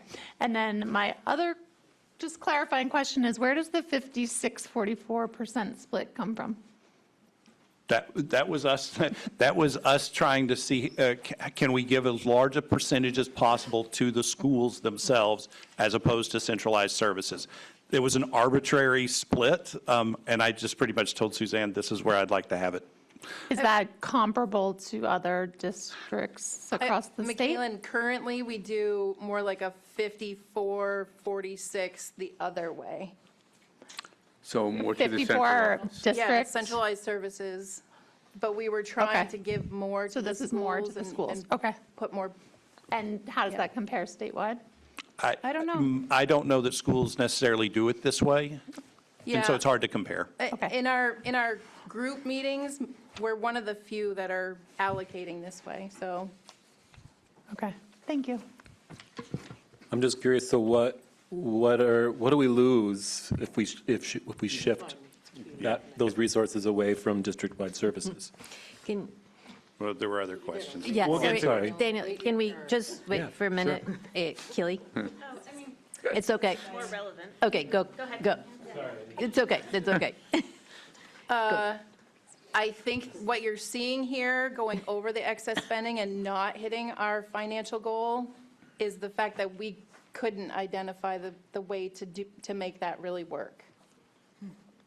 We're struggling with it, right? We couldn't hit our target and keep doing the MLSS and do the preschool and do all of the services that we want and need to provide students. Go ahead, Killy, and then Michaelan, and then, No. oh, no, sorry, Diane, because Michaelan already went. I was hoping that you could clarify your answer to Patrick's question, because I think there were two answers in there, and I just want to make sure that they're clear. The one is the reduction in force that would be associated with us hitting our budget target, and the other is the reduction in force that's associated purely with configuration, which is less than hitting our budget target in general. Is that correct? That is correct. So just, so maybe to make sure that everybody understands. So we have potential reduction in force due to configuration models, right? That would, as you see right there, our preliminary earliest estimate is about $1 million. Overall in the district, if we were to stay in our current configuration, we would still need to reduce by $2.2 million to get us below the threshold, just based upon what our preliminary numbers are. There are probably savings within our budget as we continue to go through it, but it absolutely would require us to reduce force in some way to meet that number. It's just too big of a number. Great. Can I, sorry, that wasn't actually my question. I okay, just go. wanted to No, make no, sure yeah, that yeah. that was Yeah. clear. So the $1 million in savings, that would be per year? Or is that a one-time savings? So it's a one-time adjustment Okay. to our budget. It's hard to say how much it would be if we stayed in this configuration and didn't do it until the next year or the next year. Overall, it reduces our overhead costs, right? So we would have fewer teachers, fewer custodians, fewer administrators, there's fewer of lots of positions that would occur as a result of that.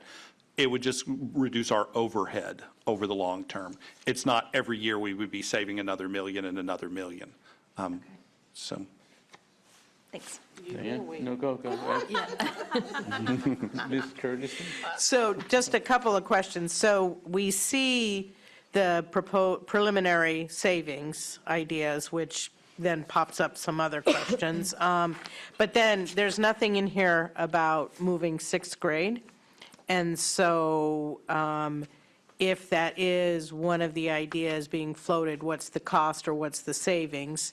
And that, my guess is, I'm just curious about that, given a change in potential floor plan and staffing.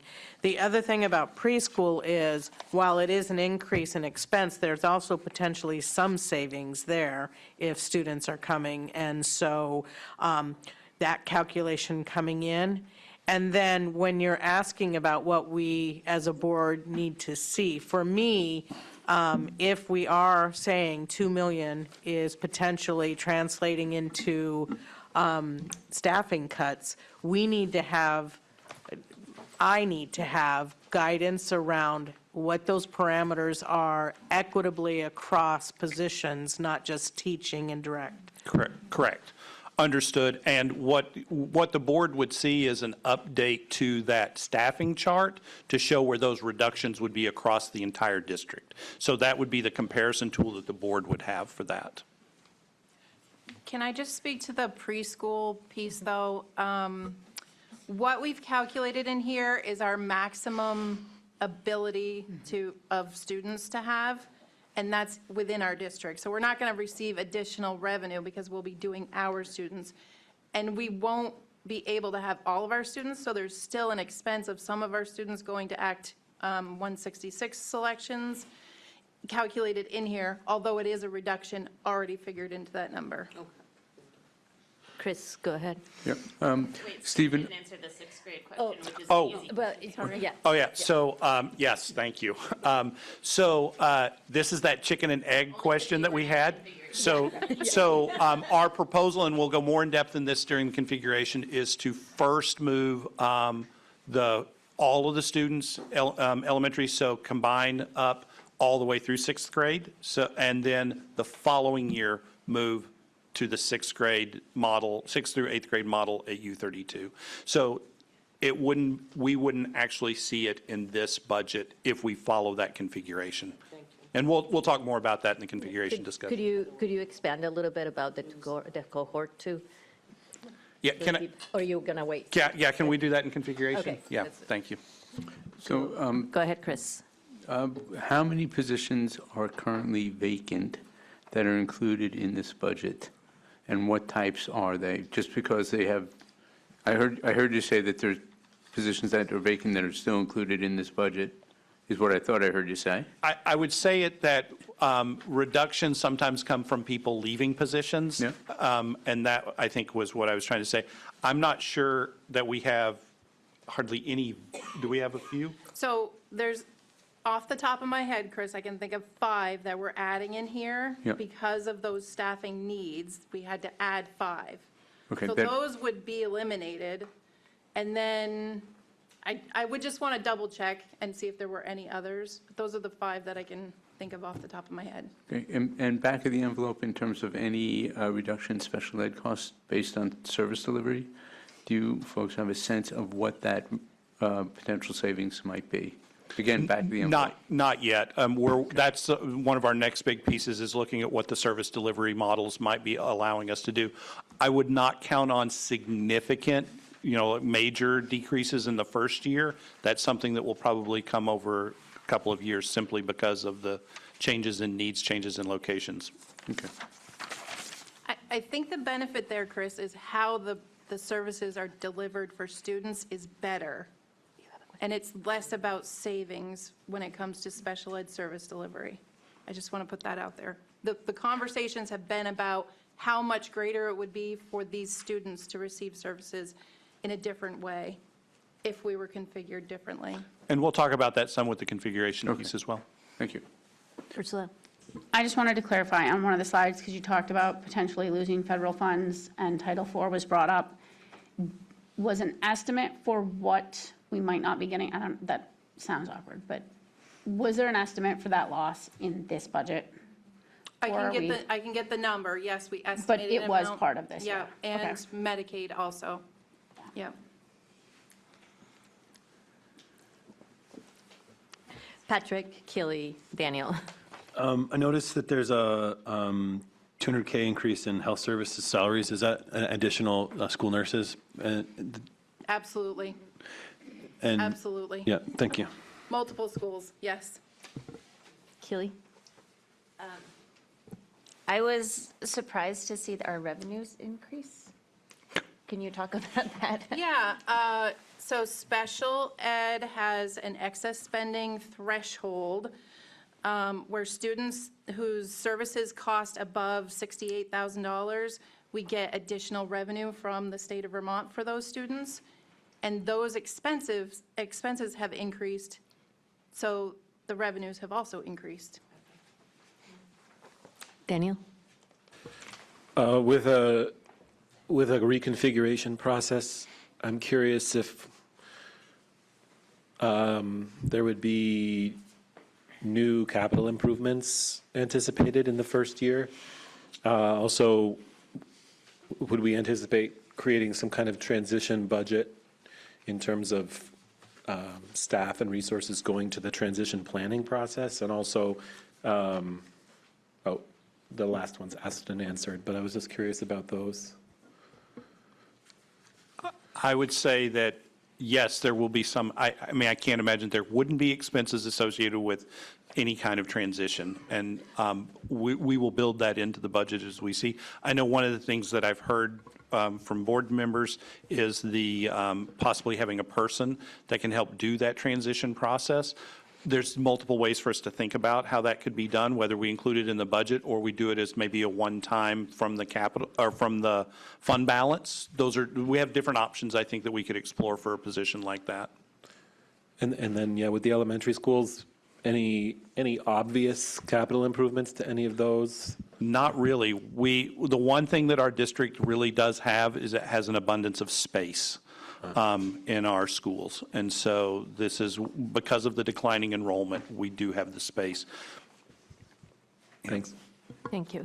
We're going to open it for community members to be able to ask questions about the budget. That's what we offered. So is there, go ahead, and you'll get a mic in your minute and a half. Just wait for Spencer. Thank you. Please introduce yourself. Thank you. It is my understanding that U32 is struggling with their special education staffing already, that the load that they're working on, they're struggling to provide services currently. And with the excess in revenue, I'm wondering about why that might be. So I think, if I understand your question correctly, you're asking about if we're reimbursed from the state for excess spending? No? No, what I've experienced from the special education team is that they're struggling to provide the services to our special education kids, that their workload and ratio to kids has been very challenging this year. Are you guys not aware, or? We are aware, and I know that we've been working on making sure that we have the right ratio of staff to student needs, and that student needs do change, and that's one of the things that we've seen. We also know that across the district, and it's in one of the reports, we have a 19% rate of special education, and so, but that doesn't always look the same per grade level, and so that's some of the issues. So part of this is just making sure that we have the right people in place. This budget is making sure that we meet our staffing ratios to make sure that we have the services for those students. I do know that there's some struggle, yes. I just want to add that this year, when those needs were identified, we've increased staffing by 0.4 FTE for a special educator through an IDEA grant through the federal government. So we've added that this year, and that is still included in next year's budget for now, so.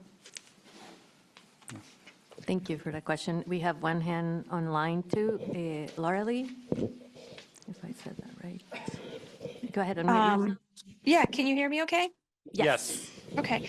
I maybe didn't hear this information clearly, but if Calais was to merge with with East Montpelier next year, and I think I understood it as the sixth graders would not be moving on. That's already been decided. Is there even enough room to merge those two schools together with all those students in one building? No, there's not. And we're going to talk about that when we talk about the configuration. This was that budget Gotcha. versus configuration piece that we were talking about. Okay. We would need some additional space for pre-K. Okay, thank you, sorry. No, that's okay. No Good problem. question. Okay, I don't see any other hands up from community members. Should we move into the configuration? So, oh, one more? Okay. On the budget? Yeah, go. It's- Yeah. So I think that community member, I don't know, resolved one of my questions was that, so when you are proposing not moving the sixth graders next year, because that, I just actually shot somebody on the configuration committee a text so I could understand what the new proposal is compared to like what it was last time. But so we're not proposing to move the sixth graders now. And then I guess that was the question online is, so you don't have room for K through 6. So then one of the proposed solutions is to move pre-K somewhere else. Am I understanding that? So we can talk about it more fully in the configuration piece of all of this, but yes, we would have to have pre-K in a separate location from East Montpelier if we were combining both those. We would propose Calais for that. And then we also, we'll talk about the sixth grade. The proposal is going to say wait a year to move the sixth grade as opposed to doing it all next year. And so is that, you again specifically said East Montpelier, does that not affect the sizing K through 6 at Rumney? No, it doesn't. Rumney can still have a pre-K through sixth grade at Rumney. Oh, okay. Given their space. Okay, thanks. Thank you. Yep. Okay, let's move into configuration because otherwise we're going to start to lose everybody starting to yawn, and it's been a long night. So, All right. Stephen, All right, give me 1 second. We're shifting gears now back to.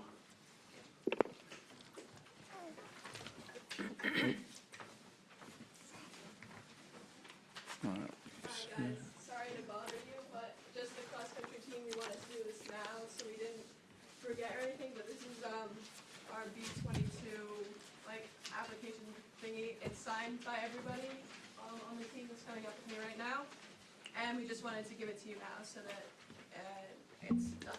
thank you. Thank you. We really appreciate it, and we'll include the appeal at our next board meeting. And we would be able, I just checked with our lawyers, and we would be able to schedule that into our agenda and then set time aside. If the board decides to listen to the appeal, there will be time set aside and an executive session, and the parties signed here will come into the executive session. Thank you for your patience and your understanding of the process. Okay. Thank you for coming. Stephen.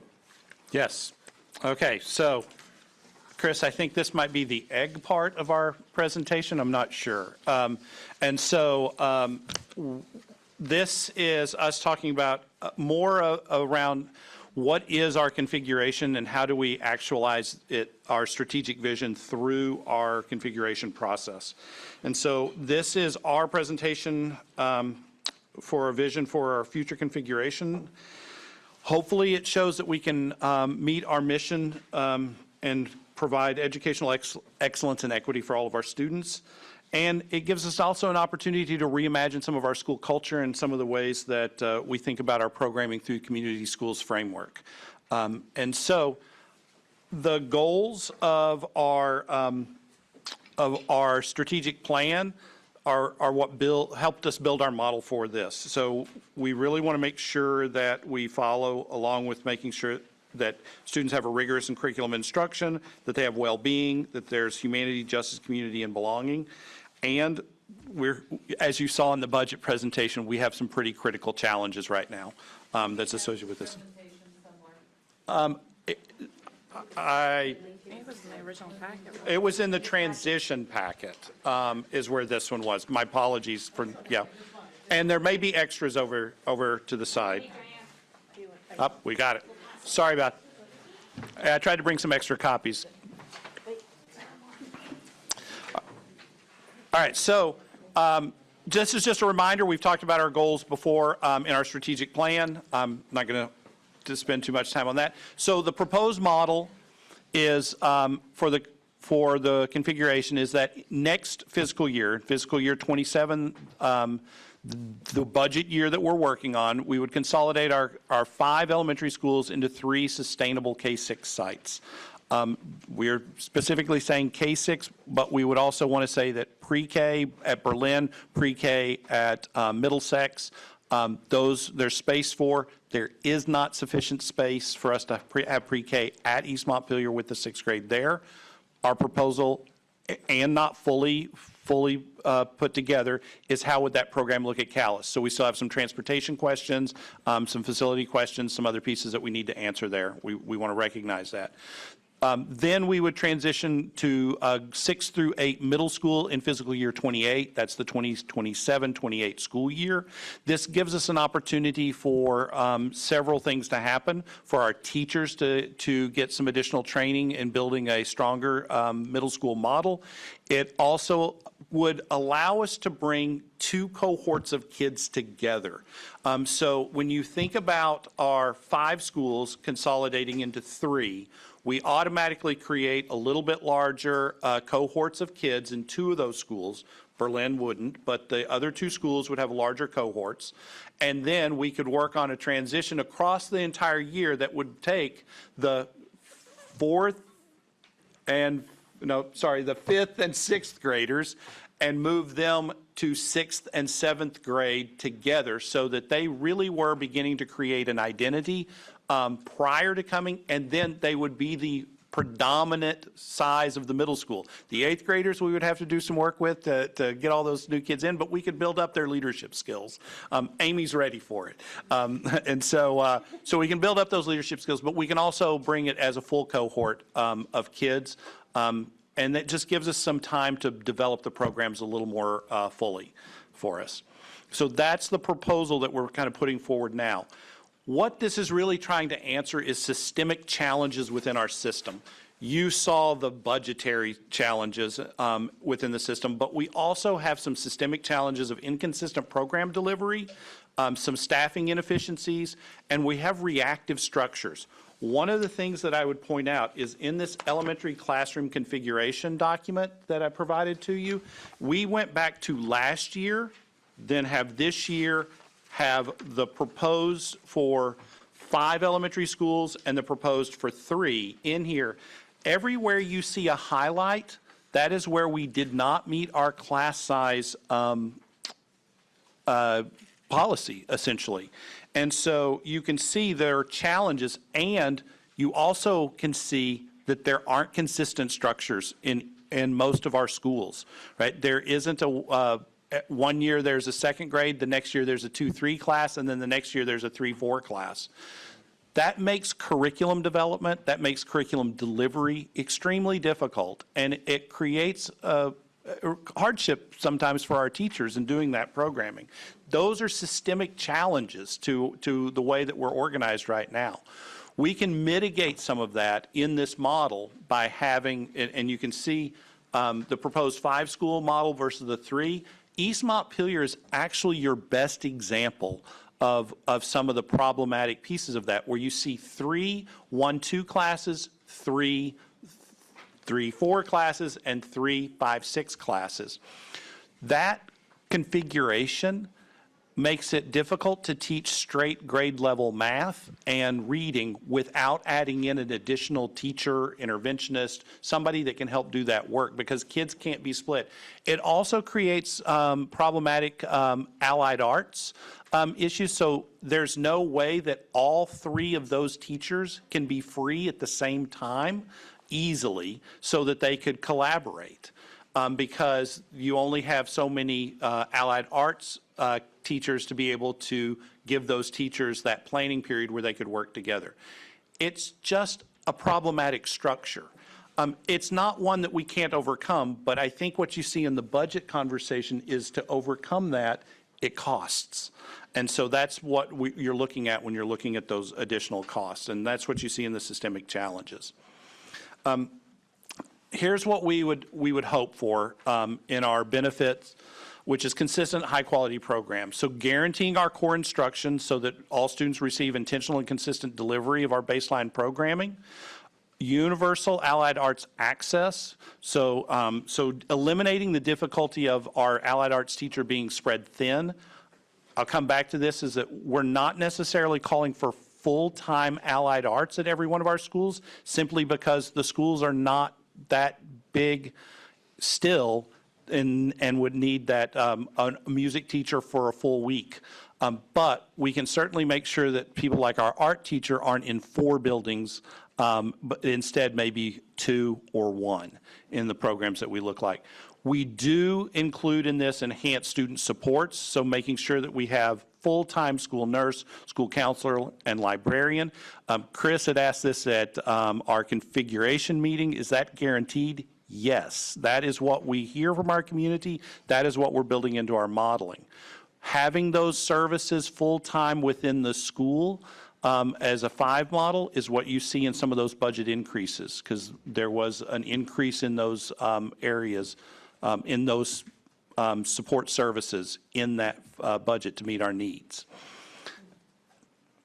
All right, and so the middle school, as I said, we want to give some additional time so that they can develop a program that is ready for students to transition, and make sure that our students are well prepared for that.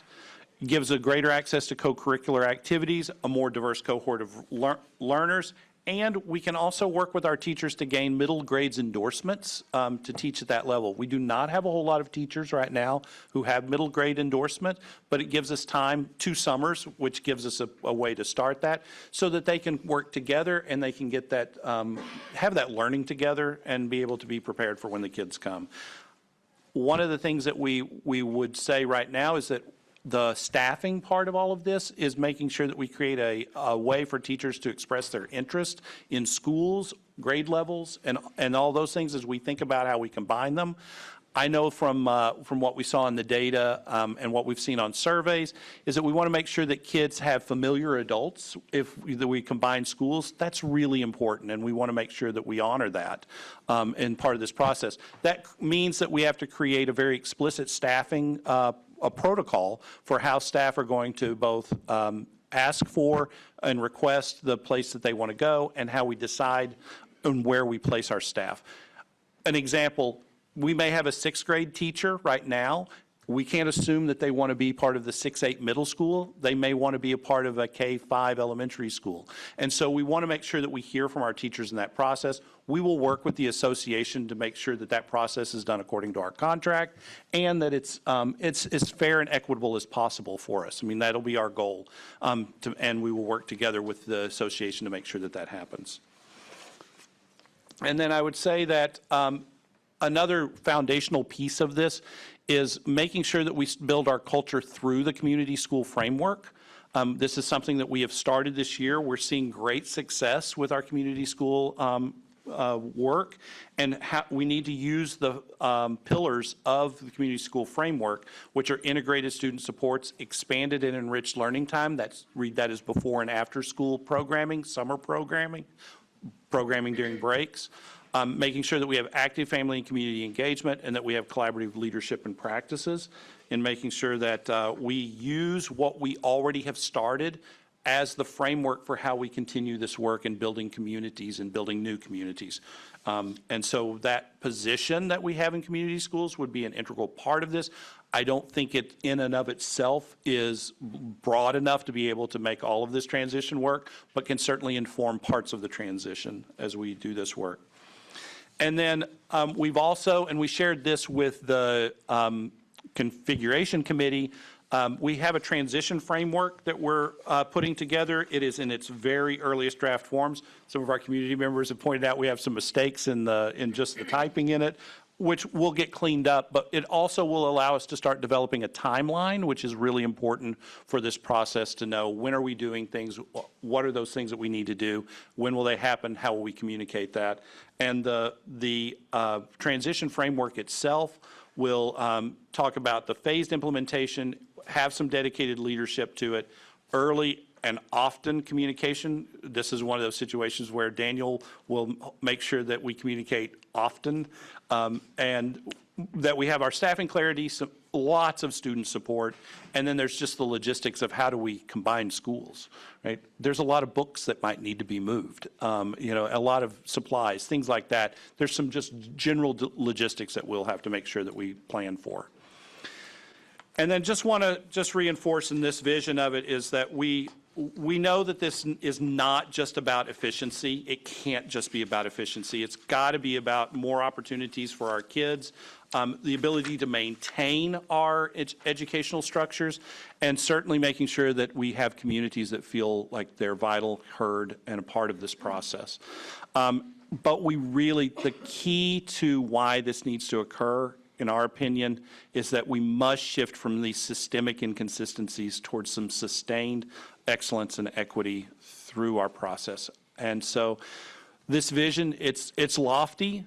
It asks a lot of our communities. It asks a lot of our students and our staff. But we do really feel like this will help us in the long run be able to give students what we say we want to give them through our strategic plan. And so I really appreciate your time. I am sure there are some questions about this, and I see that Laura Lee already. Laura Lee has her hand up, Yes. so do you want to stop the sharing so we can see her? I am going to stop it. Thank you, everybody. Okay, now ask your question, because, go ahead, Laura Lee.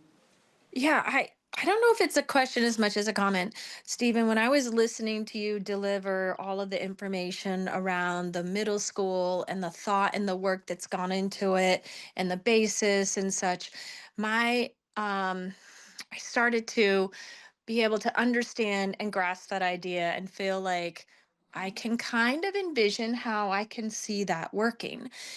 And then I had this huge sadness that that doesn't feel like the work that has been done in trying to put Calais with East Montpelier and Doty with Worcester, with Doty with Rumney, like that. I just can't even describe how different that feels to me in the way that the middle school is now feeling so justified and really mapped out well. And the elementary schools have none of that. The process that you use to work through the middle school is exactly what might help support the idea of configuration in the other schools, but that hasn't happened. So you're getting a lot of pushback because there's not enough information and not enough details in regard to the elementary school configurations. That's just a reaction I had listening to your presentation. Thank you. Laura Lee, thank you very much. I appreciate that feedback, and I think you're right, is that the more that we can be clear about how we are going to go about combining communities and learning communities, the better off people will feel about this process. So thank you very much for your feedback. Holly? Go ahead and unmute yourself, Holly. Yeah, I think after, listening to the configuration committee and then being a part of and listening to the school board meeting, I think one of the things that I'm struggling with is not whether or not my kids are going to be successful moving buildings yet again and then again. My kids are resilient, as most kids are, and they'll handle that.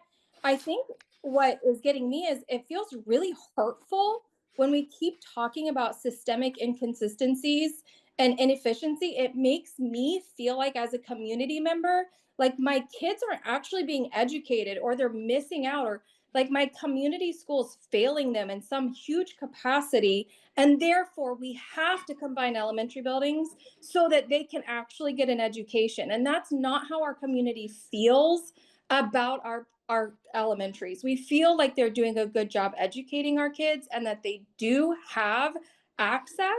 So I think it's sometimes just how you're wording it and saying it. And I know you got to like spin it, but it hurts when you constantly are being told basically your kids aren't getting what they need and this will be better for them. Yet we can't tell you how it will be better. It just feels icky. Sorry, as a community member, it's hard as a parent too. No, Holly, I really appreciate that feedback, and I think one thing that I probably have not communicated well, and I can clarify it a little bit right now, is the reason that our kids get great educations in the buildings, despite some of these changes and these different configurations, is because they are so good. We have excellent teachers across our district. We have excellent staff across our district. They make it work. But what we want to do is help them work in better ways, I think, is the way that I would kind of try to phrase that. But I really do, you point to an excellent spot of that I need to make sure that we communicate better. Our staffs are amazing. They make this work for our kids. And what we want to do is see, can we make it better for them so that they can give more to our kids, because I think it's possible. But thank you. I really appreciate that. Thank you, Holly. Anybody here that has a question about configuration? Okay, seeing none, we're board members. Because there were a couple of, yeah, Diane, go ahead. Yeah, so it's, what I have come across with the listening centers and, why I keep calling them that, listening sessions. Love your centers. Is, I know. What it made me realize is that it is an iterative process, and that it has taken us to this point to where each time we glean more and more.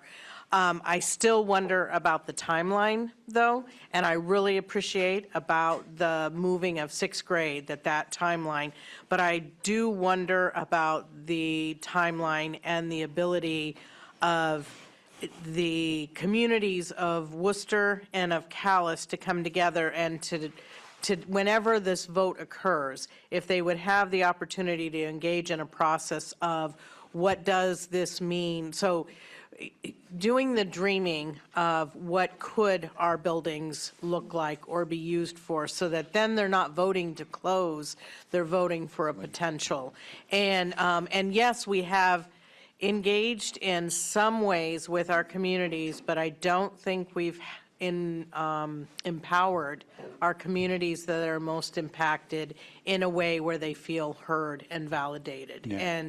And so the timeline makes me a little, I worry about that. I also, and I wonder if we, similar to what Laura Lee was saying, that if we said also that next year, depending on the votes, if next year was also the planning for implementation for the elementary, then it allows the opportunities to really better understand what those impacts on our budget are. And I get it, we're at a budget crisis, period. But I don't think that means we create that rush to it. I have heard what you said, Flor, about that we've had the strategic plan for 2 years, but we haven't had it for 2 years. 2 years ago, you were working on it. The committee was working on it, and it came forward. I think we voted in the spring of '24 on it. And so, because I know, because my husband was on the group and worked on it when my daughter moved to DC, and she moved there December of '23, and it was still in progress. And I'm not saying that, so I'm just saying that urgency is all recognized and acknowledged, but it doesn't, to me, take the place of the urgency to do this as best as we can and to make sure that we're doing it. The other question I continue to have is also, even as a Berlin resident, that transportation should really be looking at most efficient regardless of where you live. So that might mean Berlin kids are going to move because depending on where we live and so I wonder about the ability to get these things into place. And I just, that's where my wonderings are. All right, so I'm going to try to hit several of those pieces. I think the facility is a really important question to address, is that we are not proposing that we try to sell the facilities back to the towns for them to take care of immediately. We think that there are potential educational uses for them that may not include having something like a grade level there, although I would say that this proposal would need space at Calais for pre-K for those communities. But it means we could do multiple pre-K programs there. We're also trying to see if we can't do a new human services program with CVCC to have that as a part of that site as well. So there's some things that we're trying to work on there. I would say that for Doty, not trying to give the building back to the community for them to figure out what to do with them immediately, but we'll hold on to it as a district. And I know there's some questions we have to answer around that with the Articles of Agreement and just how that works. But I think that it would be best for us as a district to hold on to it right now and take on those expenses until we can find better uses for it for the community. And some of those uses may be educational uses. You know, there's a potential for a regional, I say potential. We could explore the possibility of something like a regional special education services piece. We might be able to use it for other, other pre-K programs. I don't know, there may be other uses. I just don't think we need to give it up immediately, and we don't want to burden the town with it without a longer-term plan. I would also then transportation. So we did look at transportation, and what I was able to do is look at zones for that. There are actually very few students in Berlin who are closer to another elementary school. Berlin sits a little bit away from the other 4 schools. And in fact, the only small population of kids who are within the 7 miles or 15 minutes of Berlin are just right. They're actually the students who are in this U32 zone of East Montpelier, or the Middlesex students that are down by the highway. So there's actually very few students who fall into that zone from Berlin. That was actually a surprise to me. It felt like there should be more.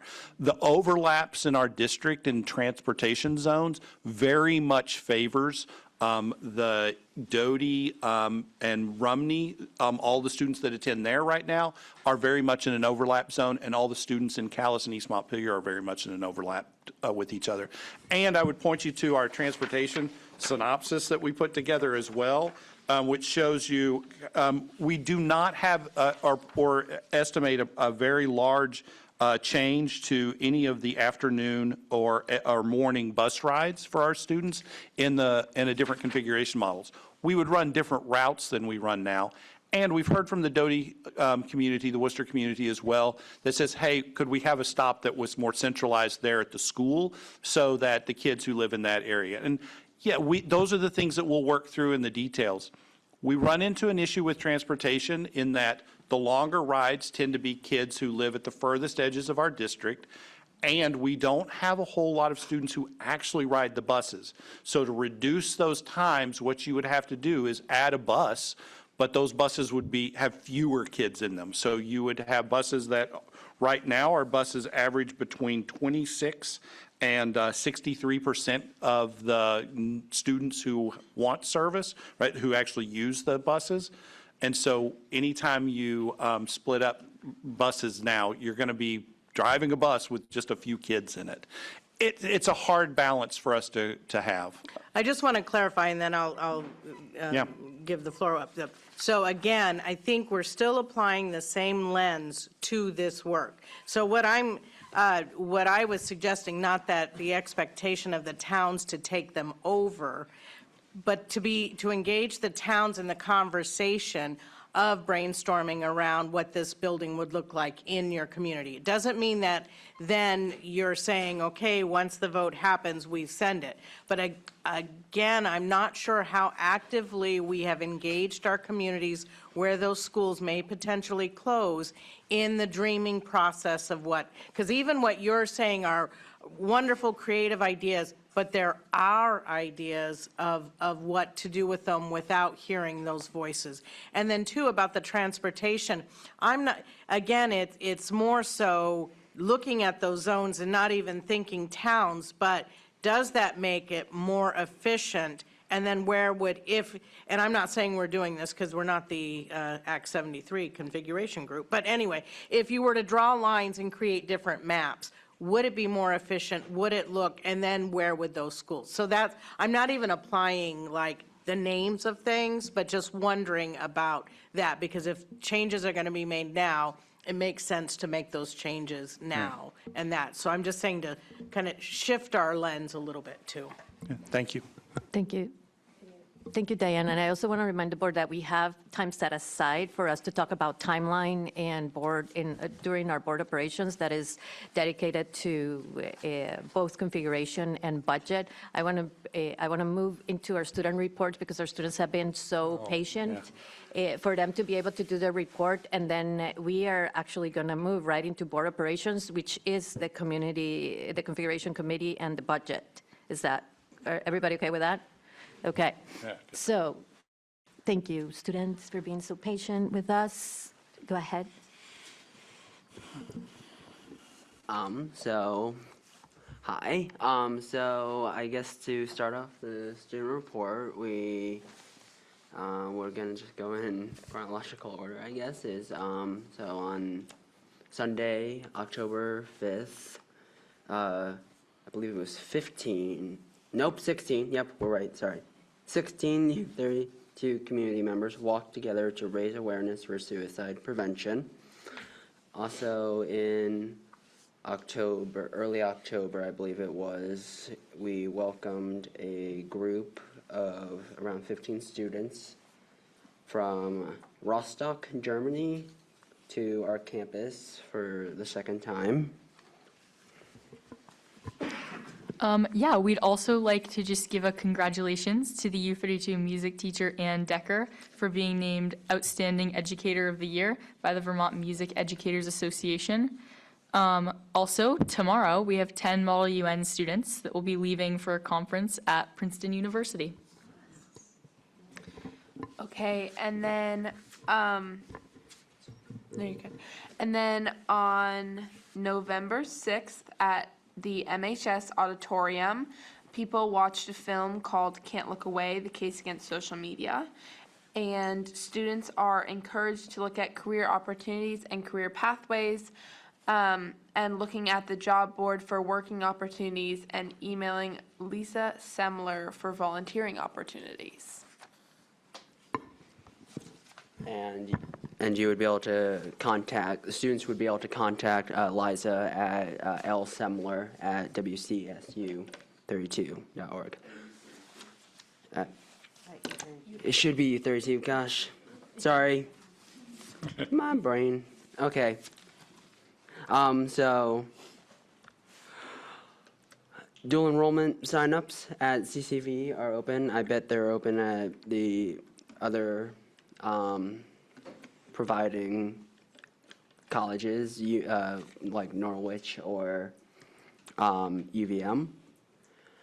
On October 29th, students were given a half day to allow for teachers to attend personal learning classes. I don't really know what that means, but. In early November, Library of Congress legend Miss Catherine Patterson visited U32 and talked to students. And through the day tomorrow, the class in the middle school local impact class is collecting food for a food drive, with donations going to Just Basic Food Pantry in Montpelier.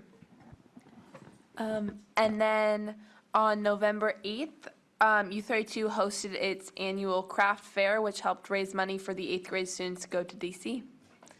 So yeah, that's our student report. Yeah, thank you. Thank you so much. Any questions for our students? Yeah, thank you for your participation too. We are not gonna, if you have any, you guys received the reports in your packet. We're not gonna do any highlights on those reports today. Patrick, it's pretty late, but why don't you do like a really quick, because we had the vote. Go ahead. Yeah, so the Career Center bond vote was unsuccessful, and so the Facilities Committee at the Career Center which I sit, are tabulating community input from, basically mostly posts from Front Porch Forum or before the vote to try and help us chart a path forward. And then we're going to, as a full board, think about new options, whether it's to look at another bond vote in the future, or other buildings to occupy, or thinking more creatively. So that's kind of moving forward. Even though the bond vote was unsuccessful, so we're moving forward to figure out what to do next. The other thing to report from the Career Center is that the board approved a new early childhood education program in partnership with this district, and the language is to have, or the language is have students from CCVC come to East Montpelier or potentially Berlin to participate in the pre-K program. So the board's really excited about it, and I think it's a really good partnership. And I would say maybe Callis now, as we're talking about. Well, we made sure that there was ambiguous about which school. It's just that they named our district. So, Yes, so we appreciate that. Yeah, so it's really good news, though. Thank you, Patrick. And we're not going to spend a lot of time on this, but the task force, the redistricting task force is meeting tomorrow. So to review their report, and they will be putting out the report on December 1st. What I'm passing around is something that you actually received on your update from BSBA this week too, and it's a position paper and the criteria that we'll be using to review the proposal and be able to have an opinion on the proposal, and how we'll be trying to have a voice in the legislature once the process starts. So not to review right now. We're going to move right into our board operations and configuration committee. The committee met, and we say update. I'm going to let Daniel do our update for the configuration committee. This block in the configuration committee is to talk about our next steps. We were just talking about the timeline. I also want to be conscious of the time, and that we still have people here and our own mental ability to. So I would say we go for another half an hour at most as a board, so we have to decide what we want to prioritize. And I know there's been a lot of work put into this board, into the packet today. We had already checked in with the policy that we might be tabling policy today if we didn't have enough time. So I'm hoping that we can just summarize our thinking on configuration and budget, and then move into our consent agenda. So who would like to start? Keely, thank you. So we heard the same presentation that Stephen gave to all of us, and just now, and I think, we had some good questions and comments, and I wrote down the explicit recommendations that we had from the configuration committee. So I think we are all in agreement that this is the path that we should be on, and we should continue discussing this and vetting this with our board vote in the next board meeting. So our recommendation is to continue, and that we think this model is a good one. The explicit recommendations from our committee were that there were really explicit timelines and clear communication before the vote. So Daniel talked a little bit about this during our larger meeting as well. So specifically what this vote entails, and what the voters are voting on when they are going to vote. That's really critical to us having any chance of passing this. And also that there's a very solid transition plan, hopefully with a paid point person, and then solid financial support for the transition. And so I think what we're envisioning, and the plan is starting to be laid out, is really a multi-layered, I can't use that term, can I? But different levels of support. So within the configuration committee, that would then become the transition committee with community members and community groups, someone from the schools that are appointed, so teacher groups, and then kind of a district level person that is also the point person. And I think one other thing that I heard from Diane, but we also talked about, was more conversation was with the communities about the potential uses for the closed schools. Anything to add? Anyone else? Go ahead, Kaylin. I can only see your hand. Go ahead. No, I don't have anything to add, then I have a comment eventually. As do I. Okay, I think, McKeon. and anything to add, no, yeah, I think you did a really great job summarizing what we talked about it and asked your questions, and then we're looking to see if the configuration committee is in the right path, because it would be the board's decision, right? Michaelan, and then Diane and Chris, you said Yep. too? Okay. So I heard Rosie's impassioned speech, and I have a daughter in fourth grade at Doty and have a lot of empathy for what the community is going through. I am scared to think about like going on this path for a long time without having a definite picture of what next year looks like. I would like to be able to tell my daughter like tomorrow what next year is going to look like for her. So given that the proposals do not include potentially returning the buildings to the town yet and using them still for educational purposes, such as pre-K potentially, this might not be popular, but what I would like to see is support behind a combined 3 schools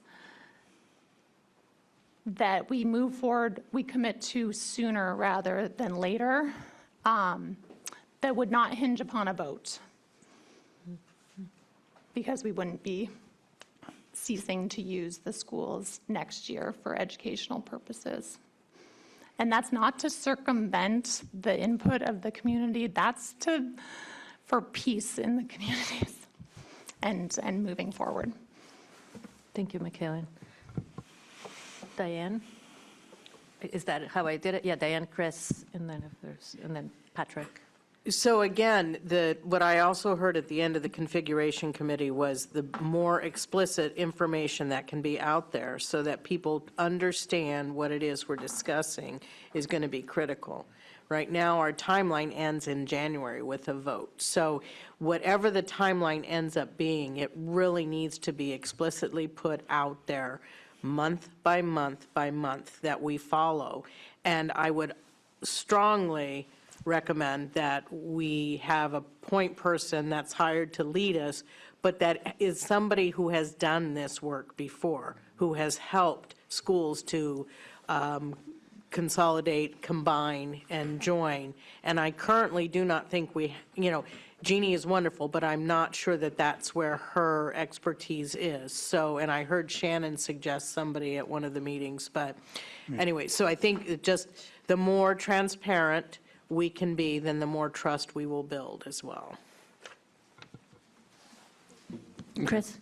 One of the things that was a touch point, I think, in the configuration committee was to take into account the impact on the towns, as opposed to the students in the towns. So I think we should consider that when we move forward to the town itself, because I don't think there's much doubt that a town losing a school will have a negative economic impact on the town. And I think losing the school and just having it open a little bit will not really will not substitute for the impact that the school has now for its economic well-being.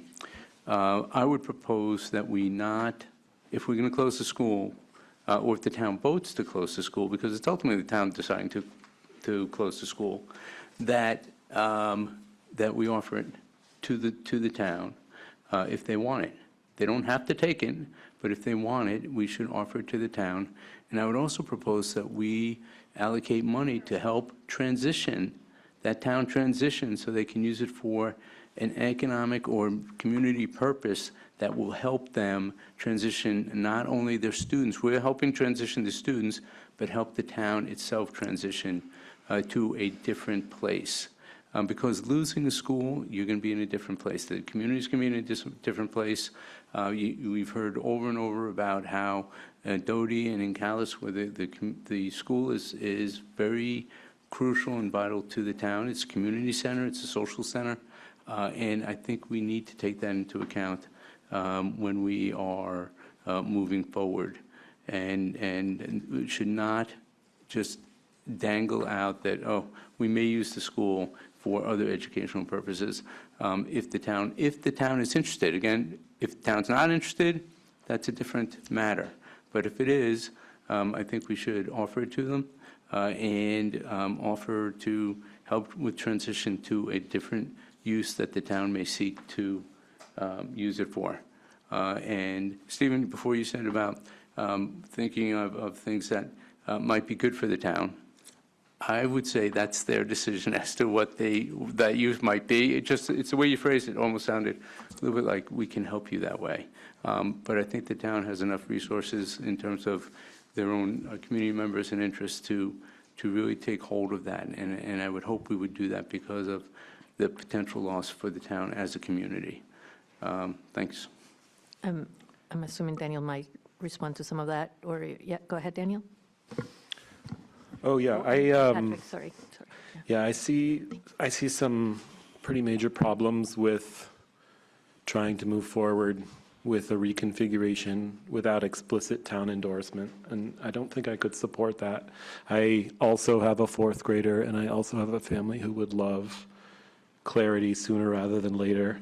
I think one thing I think we're sometimes falling into the trap of is conflating our two timelines. I think we have a timeline to a vote, and the important precursor to that vote is making a detailed plan and a persuasive argument to everyone about why the benefits outweigh the costs of this process, so that we get the endorsement by the communities at that vote.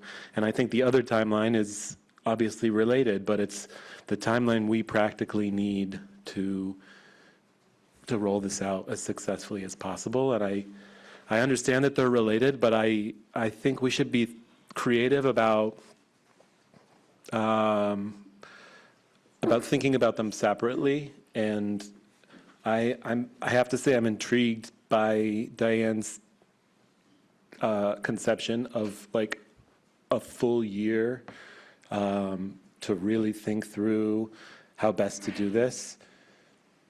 I don't know how it works in practice, and honestly, I'm not sure it does, but there are a lot of things that an extra year of planning unlocks for us, I think. We have more time to dedicate to licensure. I think we have more time to potentially fast track like a more robust after-school program, which in my opinion, in terms of equity of access, is more important than good short bus routes. Like after school is game-changing for so many families. There were a couple other things I thought that really get unlocked with a longer timeline. That doesn't mean that the board doesn't have a responsibility very soon to commit to a process and commit and affirm that we want to do this. Like that, we can't wait on that. Patrick? Yeah, I got two different things. First, I in my notes I have a few months ago. I don't remember the date, but a few months ago, Stephen, I remember you saying something about the number of transitions and wanting to limit the number of transitions that we impose on our kids. And so I want to just poke a little bit on if you could describe that sentiment and then the desire to wait on the sixth grade. So if I could ask you to do that. And the other thing I wanted to say is I appreciate that in your presentation, in the configuration presentation, you listed the outcomes of the new configuration in kind of in concrete terms, in terms of full-time nurse, full-time librarian, full-time counselor. There were other things on there, but like I think that those are the things that are in the budget. And those are the things that we should focus on, because those are the things that are going to be real. I think that what I didn't see is world language, which I've been part of the conversation. Whenever consolidation comes up, that's part of the conversation. But it's clear from the budget part of this meeting that that's not really in the cards, right? I mean, that's not. We can't afford that. We can't afford more things. What we can afford is these things, maybe. I would say that's a pretty good way to think about it, and I would say that, and the way I said it to the configuration committee, I hope I say it the same way again, is that being able to expand the opportunities for sixth graders for world language, definitely, but it's still a thing that we would have to discuss longer term with the elementary schools. Budgetarily, you can see why we wouldn't be in that position. I'd speak to the transition. There's either this year we transition 2 grade levels, or we wait a year and transition 2 grade levels in that part. There is going to be some transition. I mean, it's hard to know which one is the least disruptive to kids, because it may be disruptive more to one kid than it is to another. I think that the more important piece for us is how do we develop the communities of kids so that they feel supported to make those transitions. And so that's, I think, speaks more to the transition process, the timelines. How are we getting those kids together so that they feel like they're one group, that they're comfortable, that they see adults that they're familiar with when they get to a new location, and then how do we transition them in those 2 times? Because one group of kids is going to have that no matter what. And so we've just got to make sure that we build those supports around them to make sure that that transition just doesn't feel like it's too much for them. Yeah. Okay, thank you. Zach? You talked a little bit too about having that cohort established at the elementary school and then transitioning both of them together, and that was Yeah, they would impactful to move me. together as a in mass. Pretty much. The kids who know that they're coming to 7th grade, the current 6th graders, they've already been planning on coming.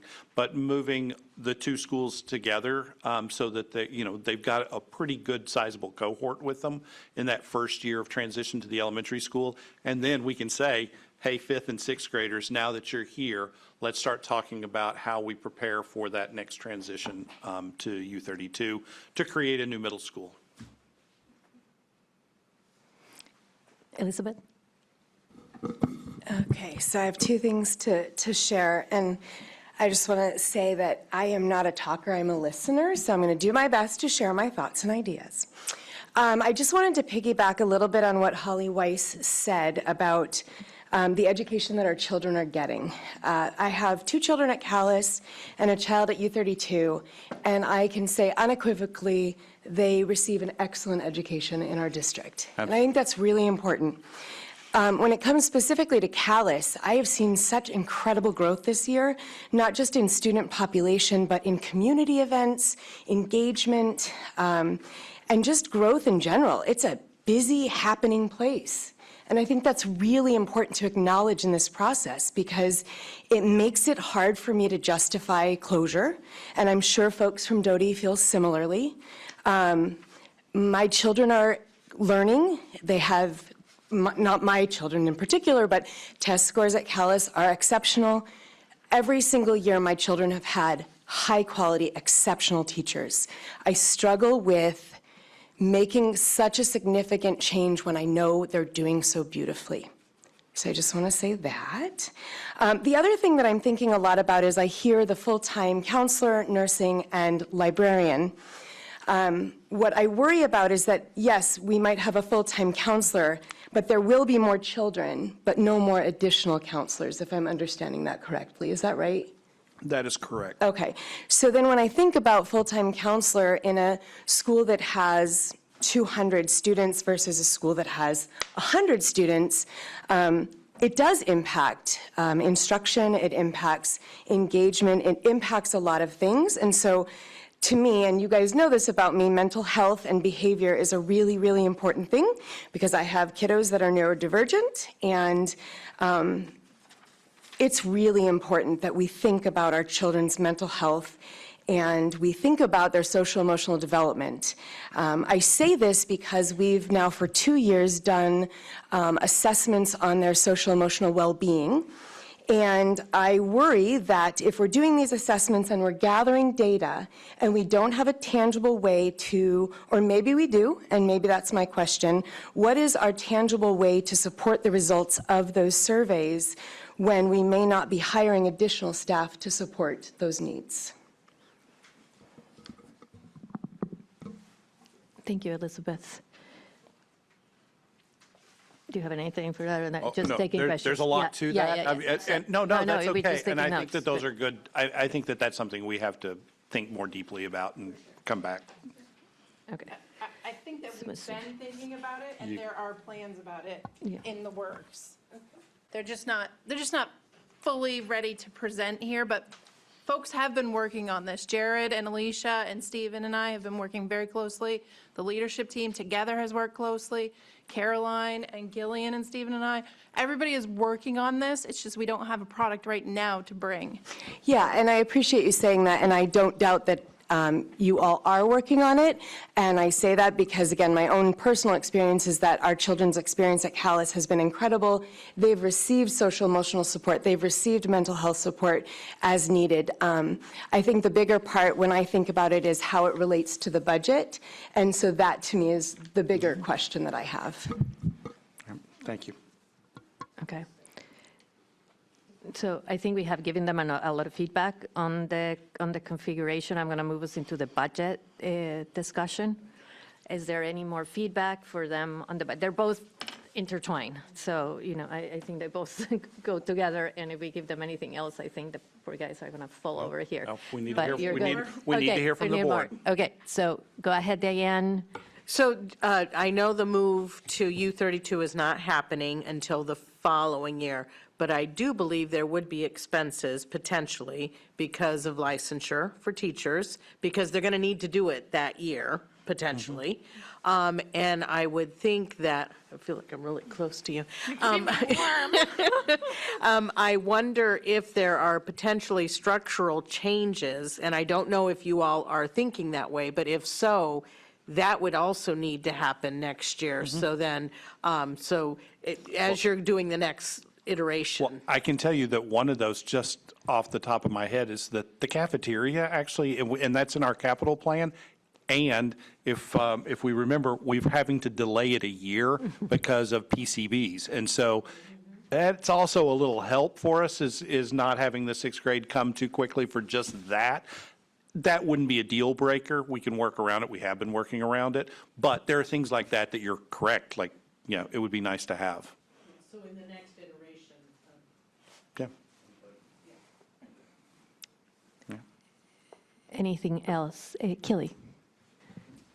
So in the draft 1 of the budget, that's the straight budget with the 5 schools, you said we met programmatic needs, but we didn't meet the budgetary parameters of the board. So is the next budget we see what would, like, how do you balance? So you're meeting programmatic needs. Is the next one going to be meeting budgetary needs, and we see what that looks like?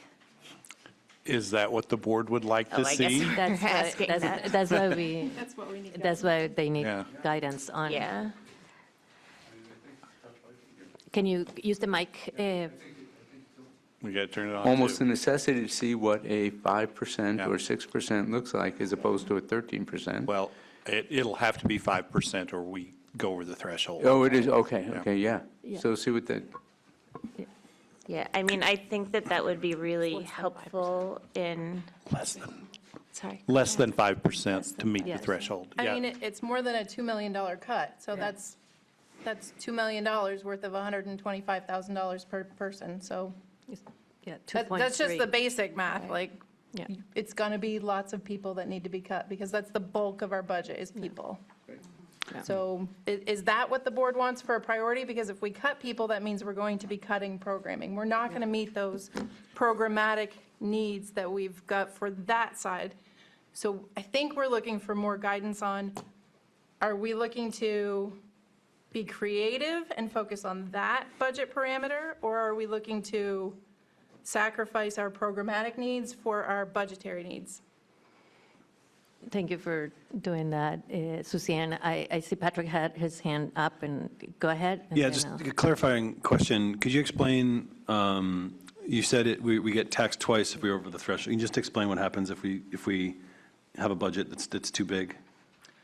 Basically, you take that amount of money, so that $2 million that we're over the threshold, Yeah. and they put it back into our local ed spending, and we're taxed again on it. What does that mean, to be Dollar taxed per again? dollar. How much? $1 million? No, $2. 2 million. 2 million, 2.3. Oh, is it dollar for dollar? So our budget that we're taxed on will look $2 million higher than it actually Yeah. is. Right. So it'll impact the tax rate substantially. So then our constituents have to then, their taxes would be raised to cover that $4 million, even though we're actually asking for $2 million of cost. Okay. Yep. that's- That is Yeah, correct. correct. Okay, Yep. thank you. Ursula, and then Lei. So I guess the big question for me, since we are scheduled to vote as a board on whether to move forward with configuration, and budget and configuration are so very closely tied, is that do we want to ask for the next 2 weeks for administration to go down the process of looking at 5 schools and what does that programmatic cut look like? Or should they be spending their time and energy looking at creative ways? And so I don't know how we do that without already making a determination on how we're going to vote next meeting. But I have a really hard time asking them to go in a direction that might be opposite of how we're going to vote next time. It's a lot of work and a lot of time that people are spending on it that they won't be spending on getting us the budget information that we need or getting us the configuration information that we need. Thank you, Ursula. Lei, then Julia, and then you can go, Chris. I just wanted to ask Suzanne, the one question is, just as curiosity, where would that extra taxed money be allocated? Not here, I know that's not this place question, but that's like, where does that money go? It goes to the essentially? state ed fund. It's a state education funding system. Yeah. So really, the tax dollars that we raise don't necessarily, they do stay here because Yeah. we are not a sending town in any of our districts, but it's a statewide ed funding system. Yeah. Was that addressed during in the past session's bill, or was No, that no. already in place prior to? That's been in place for a while. Yeah, really long yeah, time Act now. 60 and then Act 68, yeah. And we can talk about it. like, Okay. Yeah. Actually, There was next month Julia I'll have a earlier. lot more information on that's true. tax rates. Yeah. Oh, that's true, we'll have the December 1st We letter. should have the December 1st letter. Julia? I think that Ursula's comments point to the need, as a number of folks have said, and people in our communities have certainly said, to slow this process down. One might make the case that merged schools might lead to better educational outcomes for some students. I might be persuaded to believe that, but there are so many unanswered questions at this point that that we have heard in correspondence from our communities, that we've heard in listening sessions. And if folks don't have answers to those questions, and I don't have answers to those questions by our next meeting, I'm not feeling prepared to vote in either way, for or against the proposed model. Thank you, Julia. And are you responding to that? Because I have some, okay. Yeah, I have some thoughts. I want to be really clear that in no way was I saying we should slow the process down based on the budget information presented us tonight. I don't think we have time to wait. We're looking at a $2 million plus. 2.3. $2.3 million over budgeting, in essence, that we need to find a way to cut.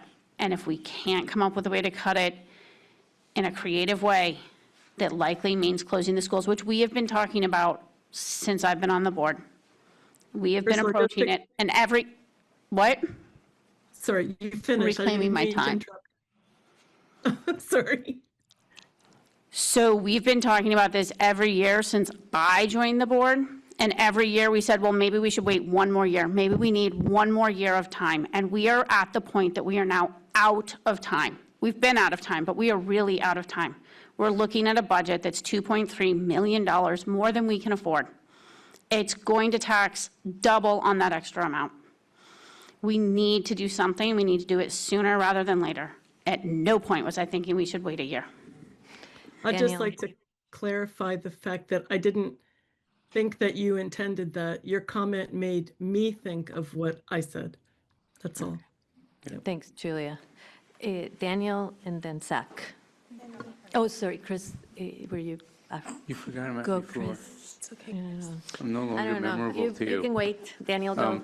Yeah, I want to second what Ursula said. I think her analysis is spot on. And also, I might arrive at a different conclusion because I agree we have to take action.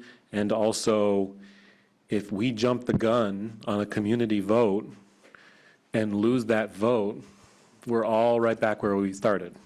And so that's my biggest concern is, are we going to be ready for a vote on town meeting day to ask our towns to support closing schools and reorganizing our district into a much healthier version that they don't necessarily see as a successful path forward yet, because we haven't clarified that, and we haven't written that plan to their satisfaction.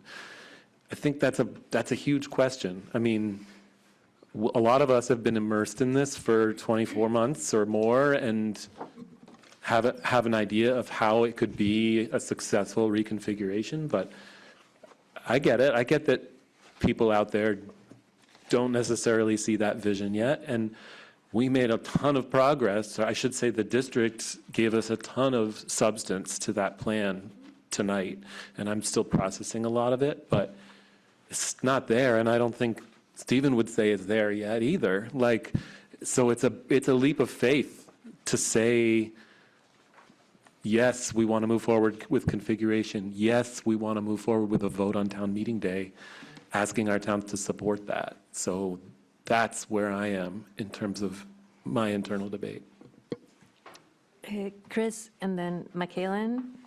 Do you have your hand up or no? I So do, Chris. but I think it was Zach and then maybe. Okay, so Chris and then Zach. Put me in line too. Okay. You're not looking my way. Over here, and Patrick. And we are at the half an hour that we had set, so Chris. We're not going to create an outlet or an escape from a $2.3 million. There's no way we're going to be, unless we're going to start printing money. That would be creative. And we could use our art center at U32 to do that.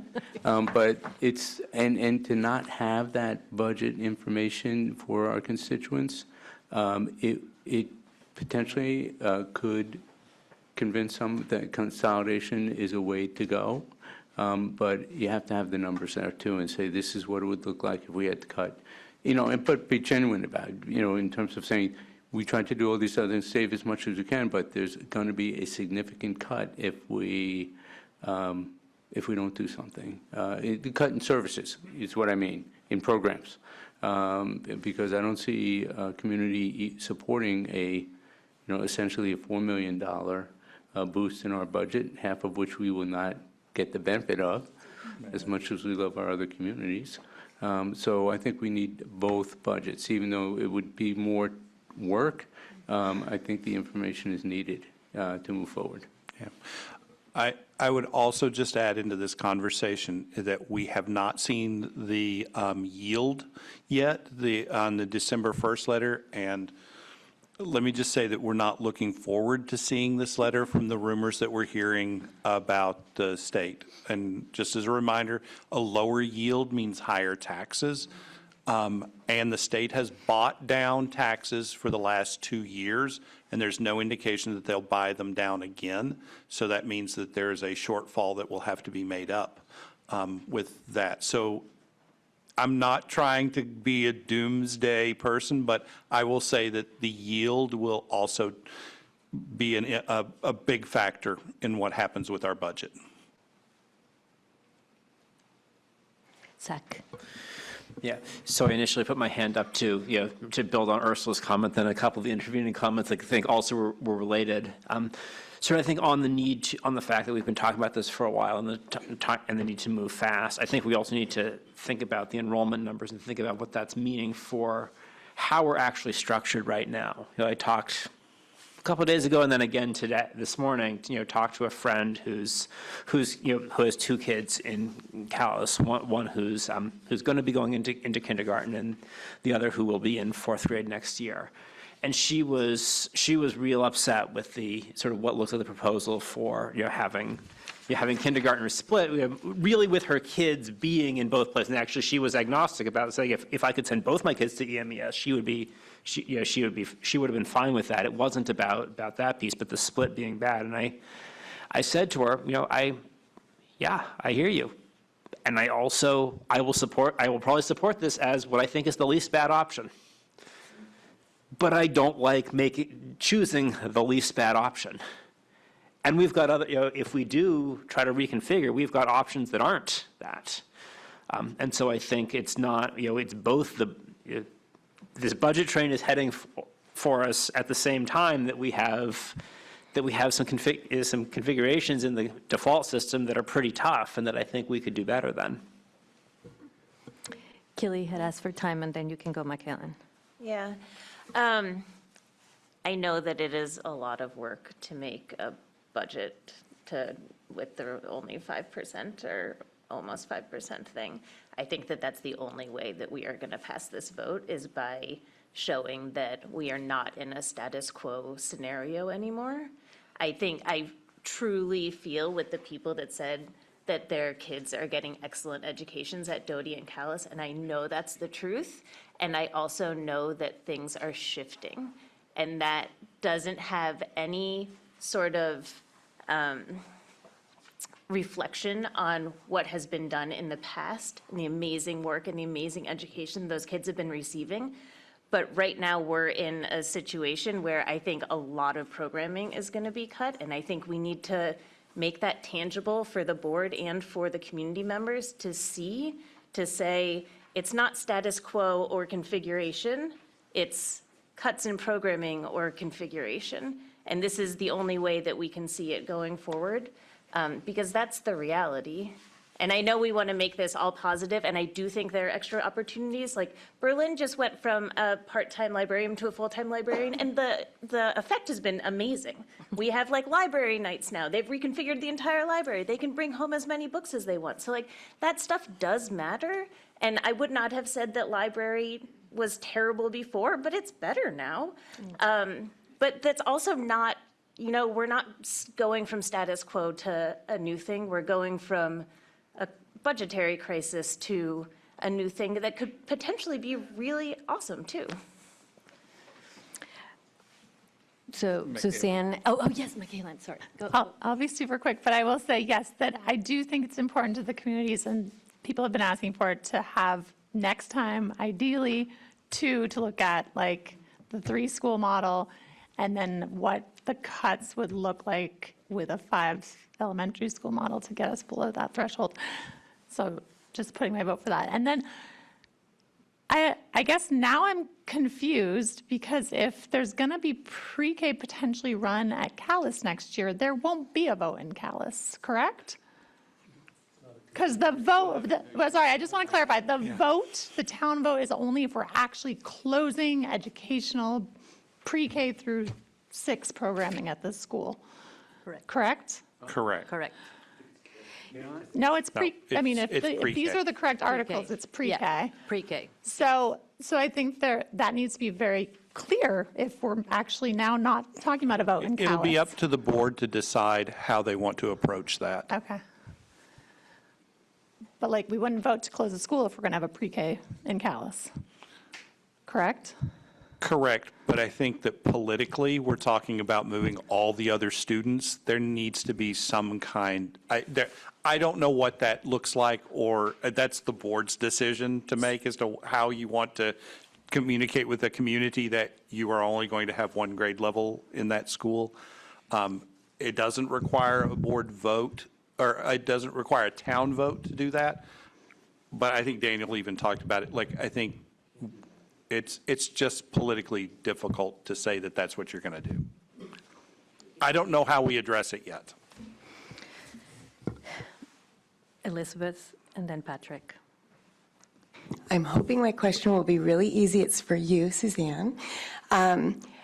would closing one school as opposed to closing two schools, either or, save enough money to bring us back down to the threshold?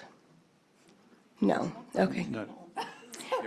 Well, oh, I see That's what, yeah, true. sorry, it's been a long night. I mean, we don't know for sure yet because we have more work to do. Oops, sorry, it's not on. We have more work to do on the special education side of things to know exactly how much we can garner for savings, and also the operations and maintenance Yeah. side. But we're not close yet. Yeah. Okay.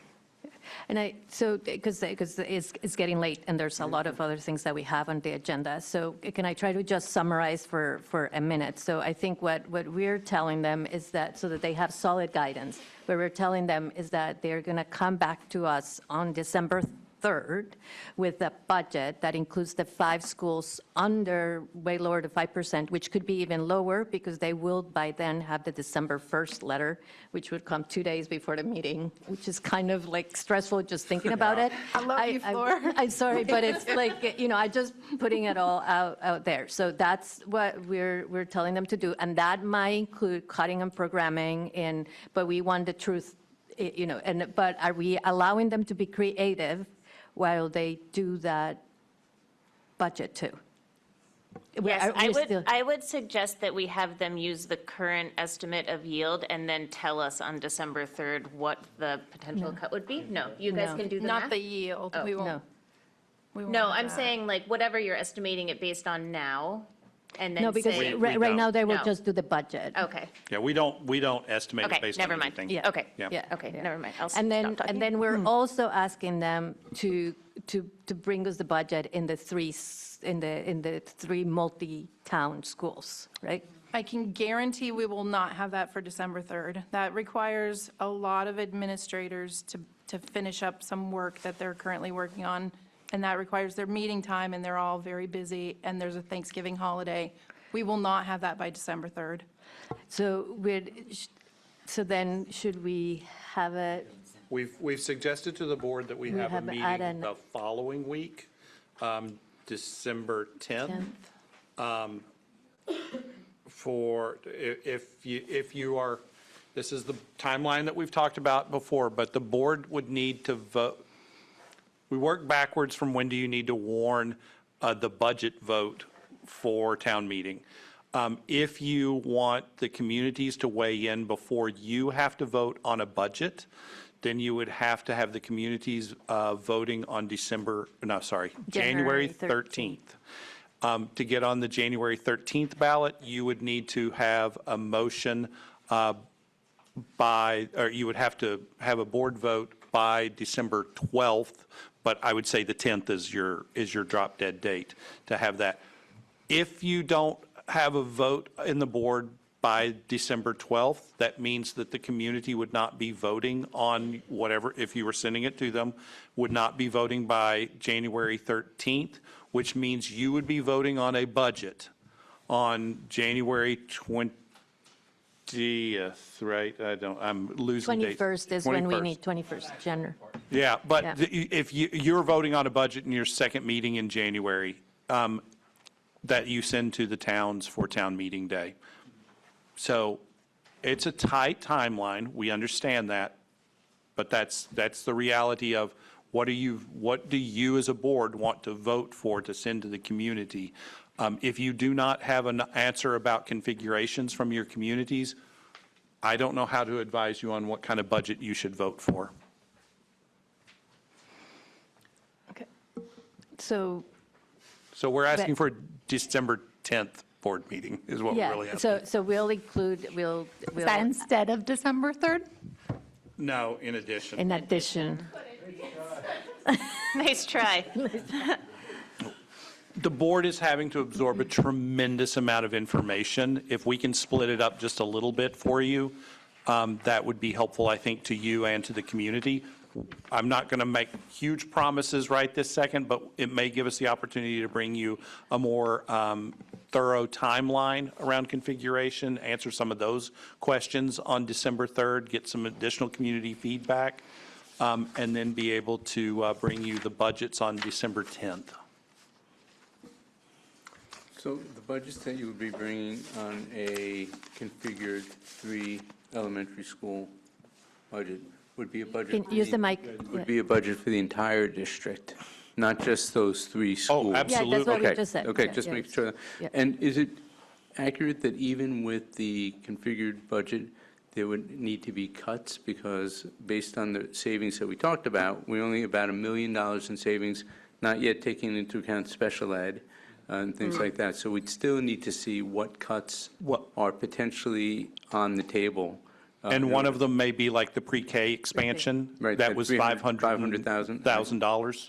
Okay. So that's we may choose not to do that. Okay. Does the scope of creativity in doing a budget mean moving students around? So I think I want to be Just clear that our clear on that. draft 1 budget already has students kindergarten changing. Are you asking, are there additional? Yes. Areas? We will, if you want us to be creative, we will look at all possibilities. Okay. Thank you. So we'll abide by our parameters, allow them to be creative, and we've given them enough direction, hopefully. Thank you, everybody. That was a lot of work, and thank you especially Suzanne and Stephen. Yes, Suzanne, thank you you're a so saint. much for all of your Suzanne, hard Yeah, work. thank you. We have one more for information. Suzanne had also included the long-term weighted average daily, if anybody had any questions on that, and we just had our discussion on budget, so hopefully you're okay with that. And if we could move into the mailing ballots, I would like to have a motion from the board agreeing, we don't get, actually, we don't do the decision today, but I need 5 volunteers to go to the select boards meetings so that we can, so I have already up for East Montpelier, I have SAC for East Montpelier. Could I have somebody for Calais? I have Daniel for Calais. I'm seeing confused faces on our board. So is our mailing ballot, yeah, Oh, it's the okay. mailing ballots. I put the memo that, yeah, you went? I'll go. Will you go? Yeah, I'll go to Berlin. Yeah, so I'll do Berlin. Thank you. Yeah, and Who's going to Middlesex? I was just curious if we have any data to show these towns that voted against this universal mail-in ballot, that it, we didn't have as much. You mean by towns, you mean Berlin? And Middlesex. Yeah. Oh, Can we just, hold on a minute. I just want to get our work done, and then we'll have a little bit of extra discussion. So Berlin, I'm going to go to Berlin, and I still need Middlesex, so is it going to be you, Ursula, or Chris? Well, I'm going to send, okay. Do we know the date of that meeting? Off the top of your head? I do have a comment about this, though. Yeah, just, we're going to have time, Chris. Who's Worcester? And I now need Worcester What is required? to go to the select board meeting. And And- did you guys read the memo? Memo is on page 25, and basically Yes, I what missed we, did you read it? I can actually just read what we're asking them to do the memo. It's been a long night, so I would be lying to you if I could tell it to you by memory. Ursula, would you mind? I've got it in front of me. The memo reads, "Dear Select Board of Berlin, Calais, East Montpelier, Middlesex, and Worcester, as we approach our respective annual meetings, the Washington Central Unified Union School Board wishes to make their annual request relative to handling of school district ballots. As you are aware, all towns are required to distribute school district ballots in the same way to ensure that the vote is fair and equitable. This is the best accomplished when all towns mail school district ballots to their active registered voters. The WCUUSD Board kindly requests that you add this request as an action item to your next Select Board meeting agenda." And then there's included proposed language for the select boards. And so essentially, we're asking the select boards to authorize that the town mail our ballots out to all registered voters. And they have to come back to us with their decisions, but we typically send a representative from the school board to the select board meeting. Sure. And we always pay, this is always a question, we reimburse them for the cost of sending the school ballots and including the posting and the printing. So it's an equitable way of sending ballots so that everybody receives the ballots. We were not able to do it We were not able to do it last year. We had 2 towns that did not agree to do it, and we have the potential to try to do it again, and I say, let's just try it again. This is the same memo that we've been submitting for the past few years. If you want me to update the memo, I put it there as I wrote it. I updated a little bit for this year. So if you have any edits too, I'm happy to take any edits. You have a comment, Diane? And so wait, so who was the volunteer? Julia, am I volunteering? Michaelan, are you able to go? It conflicts with my teaching schedule, unfortunately. When does this need to happen by? If you need to get on the agenda, I will send a memo to all of the select boards, but you need to get in the agenda, make sure that you're in the agenda for their first meeting in December, because we need to vote. Meeting in December. Monday, 'cause first they and third usually Monday. meet- The what? First and third, so it'd be December 1st. Yeah, I don't know everybody, select board where they meet, but what we need is to have them vote before our December 17 meeting.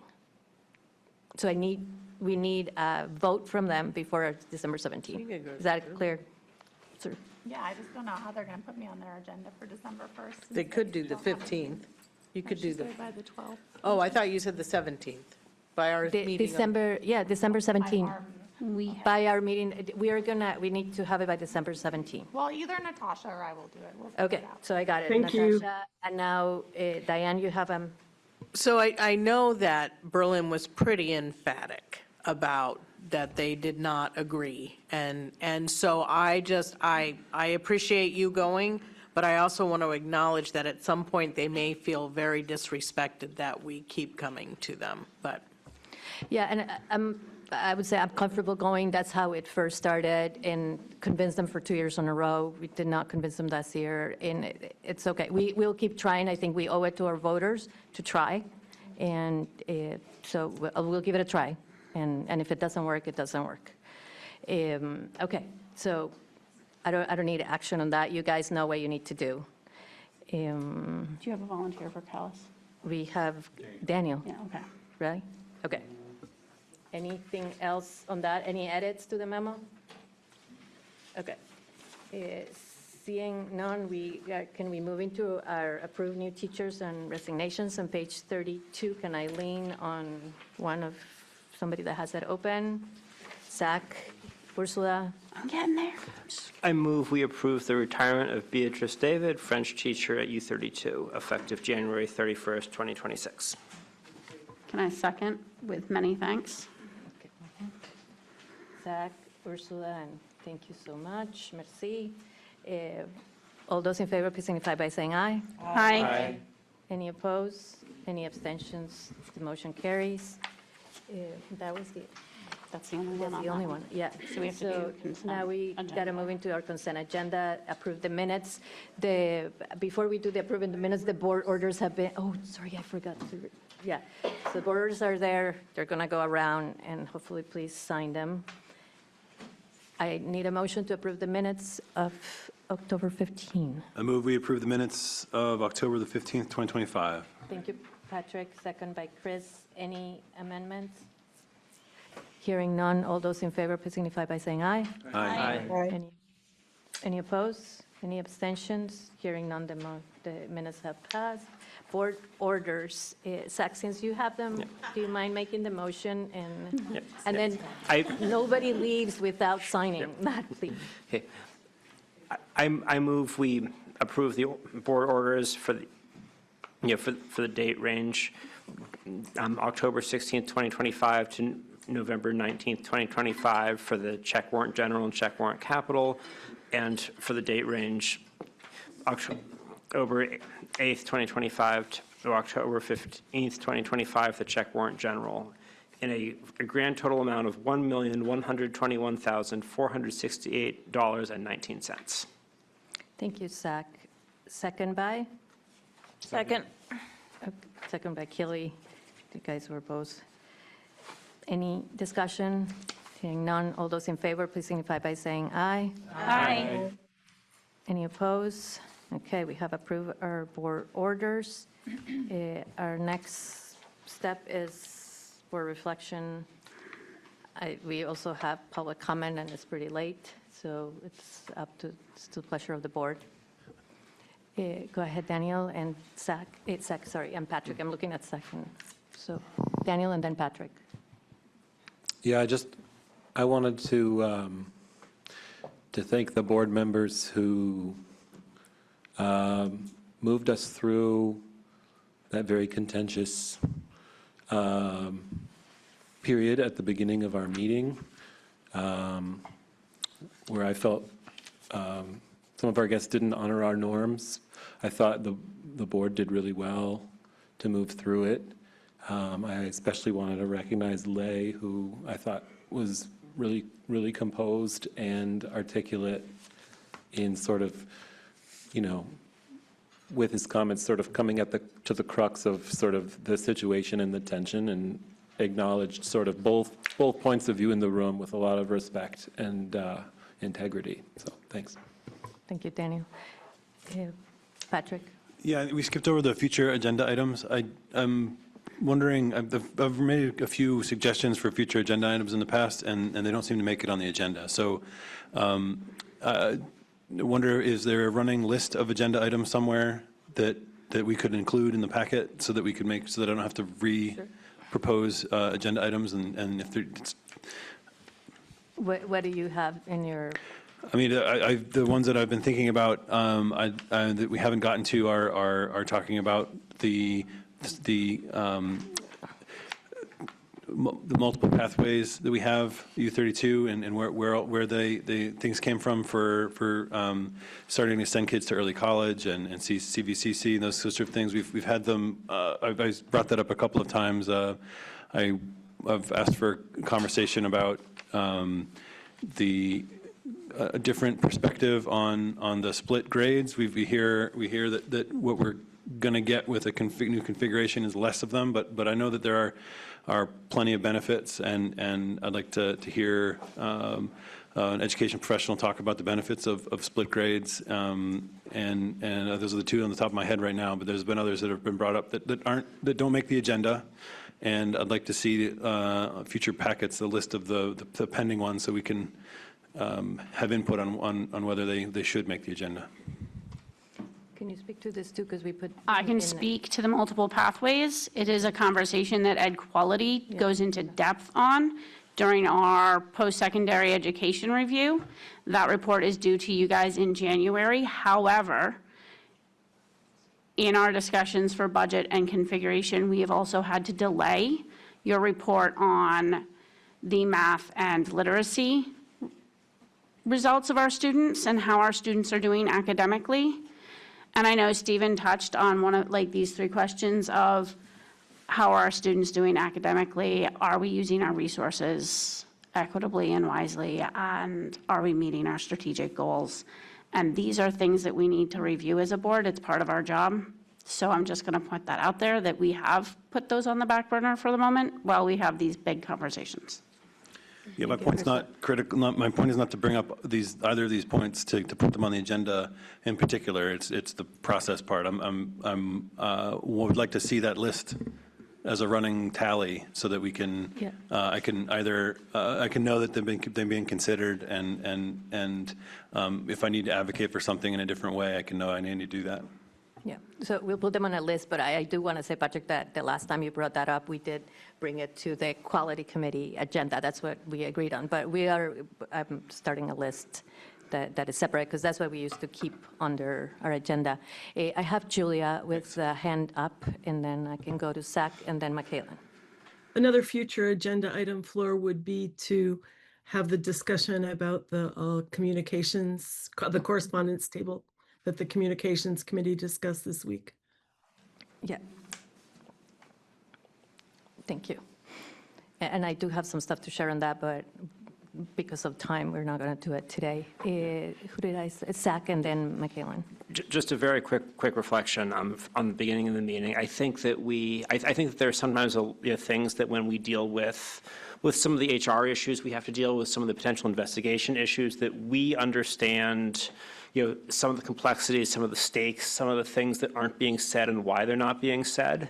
And I think particularly an issue with so many students involved, I think, I don't know if this needs to be with the board or the administration or where, but I think there'd be some real value in doing a little more education in a situation like this about not about the specific situation, about why we behave the way we do when we're dealing with an HR issue, and what's at stake, what are the potential things we could be thinking about, and and even if we provide information to say, no, that wasn't the case, that we are creating information that can then start to be used to narrow down what actually did happen, in a way that might not be permissible. Thank you, Zach. Michaeline? Just to add to the future agenda items, but I think it would fall in the Colt report, so maybe I missed it, I did request that Becca talk to us about the schedule change at U32, because we still get lots of questions about that.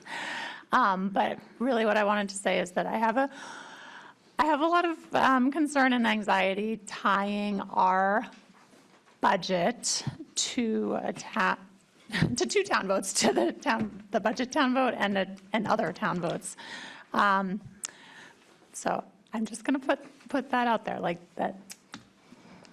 I think that's problematic and scary, and so I return to my probably unpopular suggestion that we come up with a three-school model that does not hinge on the results of 2 town votes.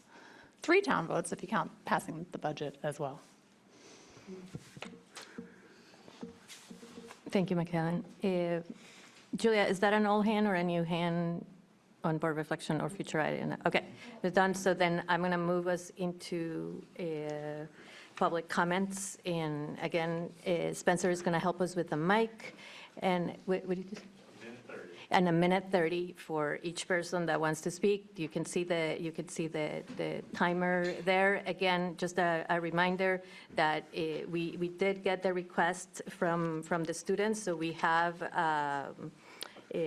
the board is going to include this request in the next agenda, and at the same time, we'll include in that same agenda, we'll include time for the appeal itself to be heard if the board decides to take if the vote is favorable. And I just want to say that, so we're going to still keep in mind our students, the confidentiality of our students, the resignation, and not talk about either students or coach. And with that, I'm going to open the meeting to public comment. I'm going to start with the people here because they've been waiting for a long time if it's not related to that, but we have also 3 people online. So so step forward, and there's a mic here, and we can talk about process or other open comments, not about the coach. Go ahead and say your name, and thank you for being here. Good evening, my name is Kevin. I'm here on behalf of the U32 cross-country team. I will now address our grievances with the administration. The school pushes ideas of transparent and responsible leadership, but when we stood up for ourselves, the school gave vague and questionable answers to our questions, claiming he left on his own when he was clearly disagreeing with how things were being run. We can't talk. We have agreed to the appeal. I want to respect your time. I know that you've been here. We have agreed to the appeal. There's a process by what you would be heard, but we are not going to talk about confidential material here. And I know that you don't feel that way, but it's an HR, it's a resignation, and we don't have any authority. Our only authority is the appeal. So I apologize, and I know that that doesn't feel good, but it is our job. And even though it's hard, and I apologize, but that is just, it is what it is. And I thank you for your time, your patience, for being here. There's a process, and we'll be hearing about it in that process if the board chooses to take the appeal, okay? And that's all I can say. The board doesn't hire the coaches. And you started to delve into talking. And you started to delve into the coach. So we can, what happened, not happened, we can, so you can talk in general about how you feel, but not in any specifics. Sorry. Over this process, during this process, we were given 2 separate answers about whose decision it was. Hiding behind bureaucracy leaves no room for accountability. We're coming to you because the administration has given us no other choice. All we're asking for is transparency and accountability. That's perfect. Thank you. Thank you. Thank you. Have a good night. Thank you. Oh, Thank you. going back. Bring the microphone back to Spencer, please. Yeah, thank you. Very helpful. All right. Anybody else? Thank you. Okay, now I have, see the order 1 minute. I believe it's Honey first. Yep. Hi, everybody. Can you hear me okay? Yes. Yes. Thank you. Honeybean Barrett. I am a Middlesex resident and I currently teach 5th and 6th grade at Doty. So living in that limbo period again. Thank you very much for everything you put together tonight. I thought it was very well put together, very thoughtful. And as some of you have stated, it's not new information that you're sharing about potential reconfiguration. I fully support the reconfiguration and I have a letter of support drafted to the board and I will get that to you soon. I have a few thoughts and questions for you tonight. One thing that hasn't been explicitly talked about is what it will look like in our smallest schools next year if we continue with the current model that we have. There would be no pre-K again at Doty. There would be no kindergarten at Doty because Doty's enrollment is very, very low. And I want the community to have a very good idea of what it would look like with 3 classrooms of students that are multi-age. And those classrooms have a big range of how many students are in each room. Secondly, if you sent the 6th graders to U32 next year, would there be space at Rumney and East Montpelier for pre-K? And I wonder that because community members have been very vocal about keeping pre-K or youngest students in their towns, and that often gives better access to pre-K for community members. I see that as an additional reason to move forward with the 3 elementary school model, as well as moving 6th graders at the same time with respect to what U32 needs to do to put together. So thank you all for your time. I really appreciate what you've done. Thank you so much, Honey. Lisa? Hi, I just wanted to offer a little bit of feedback tonight.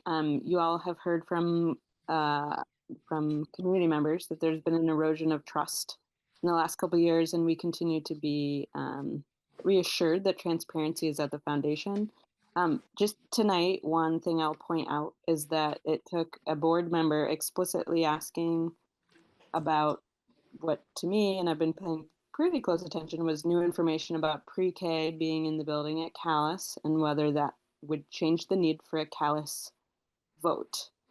And we watched our board chair and our superintendent nod their heads on screen as though that wasn't, that was clear information. That doesn't feel transparent, right? That feels like that information should have been offered more freely. That's pretty different, probably for Calais residents to recognize that they might not have a vote in this situation. So again, I think if you want our communities to get on board with this, we have to rebuild trust. And we have to be assured that when you say transparency is the foundation, that transparency is the foundation. And that is just an example tonight of a time where I felt as a community member like, woo, that didn't feel transparent. So I just wanted to share that as an example as we move forward of those moments where trust continues to be eroded. If I may respond, Lisa, I was only responding to the question of whether or not a vote would be necessary if we kept 1 grade level there. I'm not recommending it. It's the board's decision to make on how they want to do that. So I hope I haven't been, I think I followed the Articles of Agreement and have advised the board to do so. Yeah. I hear you, and Michaelan had to ask that question versus that information being sort of, that feels important to be offered freely versus a probing question. So what do we think the answer is, actually? Well, the Articles of Agreement outline the way that would happen. And so the board makes a decision about how they want to proceed. I understand, right. And so the articles just talk about closure, and then if we kept a grade going, then that does whether or not we offer it to the town. The Calais could still vote to close, but the second part is what would happen to the building. Correct. Okay. Yeah. So just, I think to be clear, I think the articles, you can still have a vote to close and not get the building. Just which is, I think, My point was, I didn't think it was, the vote was necessary. Sorry. My point was, my question and clarification was just, my understanding of the Articles of Agreement, and this is new tonight because this was a new information to me, would be that we wouldn't have to, there wouldn't have to be a vote in Calais because we wouldn't be Right. closing a school for educational purposes. Yeah, and that's what our. And then I heard a lot I of think we discussion should let about the like, maybe we should have a vote Yeah, anyway. but we'll let But we don't the know what we're public voting speak. on. We'll come back to this issue. yeah, Yeah. okay. When was that document published? Yeah, the document is published. It's a You tra- sent it today in the email Well, to it's- everybody, it's Chris. Still active. Yeah, and that's all we were nodding at. So I'm going to open it back up to our public. Lila, yeah, Lila, you have a minute and a half, Yeah. a minute 30, yeah. Okay. Lila Richardson, Worcester. I just really wanted to get clarification on what the new schedule is for various votes on configuration. I didn't really hear a final decision that was clear to me about when the board vote would happen. I heard that the administration really wanted December 10th, and people seem to agree with that, and that the budget could be clearer then. And I'm coming away with it from it not really knowing when the board is going to vote, and people want to know that. So if it's December 10th that the board would vote, and that would leave enough time for warning, and that the proposed school vote would be January 13th. I'd like to know that, and I know people in town would like to know that as well. Lila, that's what we agreed on today. We said that we needed to vote by December 10th, by December 10th, that we were going to add another meeting to our agenda. Thumbs up, board members? Isn't that what we're agreeing on? Should we make a motion that we're past that anyways, but that's what we agreed today, that we were going to add another, because our administrators needed more time to be able to bring us more numbers. We need more clarity before we make that vote. We're agreeing that we're going to vote on December 10th. And if needed, we would have a vote of the communities impacted on January 13. That's how we have it so far. Okay, that was Noah? what thought you were saying, but it was not that clear to me. And frankly, there have been times when you say you're going to vote on something at one point and then you move it up to the meeting prior. So that happened with the resolution about the supervisory unions. So I just think that it's really important to people to understand what the timeline is and to stick to it. If you're going to do it on December 10th, that's fine. I just wanted to clarify that. Thank you. Thank you, Leila. Noah? Yeah, I just wanted to thank everyone again for all of the hard work that's being put into this. I wanted to first echo what several people said about the need for the comparison budgets, that as a voter, I really want to be able to see not only what it would look like if there were 3 elementary schools, but also what we would be losing if we maintain the 5 elementary schools. I think that having the public be able to see those 2 things side by side in a really simple and clear way would be very important to be able to make an informed decision. I also wanted to address Michaelin's idea of not having towns vote, and Michaelin thought that might be an unpopular idea, and I just want to give her the thumbs up that to me is an unpopular idea. I would not recommend, personally. And then I guess I still feel a little confused about the pre-K. I'm hearing maybe all pre-K. I'm not sure if we're talking about just sort of Calais and East Montpelier's pre-K going to Calais, or this would also be Worcester and Middlesex's, like, would it be an entire Calais pre-K? I've been trying to follow all this, and that's still an unclear question to me. Thank you. Thank you, Noah. Do you I wanna can speak to clarify that Because- really quickly. Just share it, We are, right. we would want pre-K programs across the district, so we're not calling for a pre-K program only at Calais.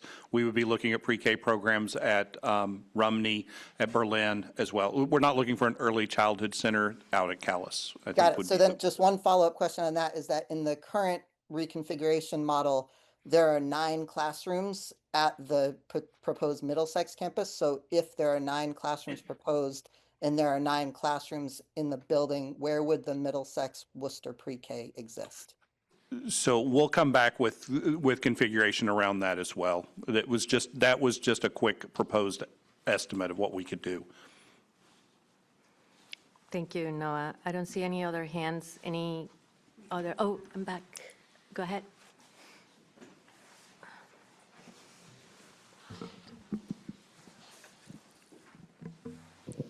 I guess I already raised this tonight, but I'm still confused.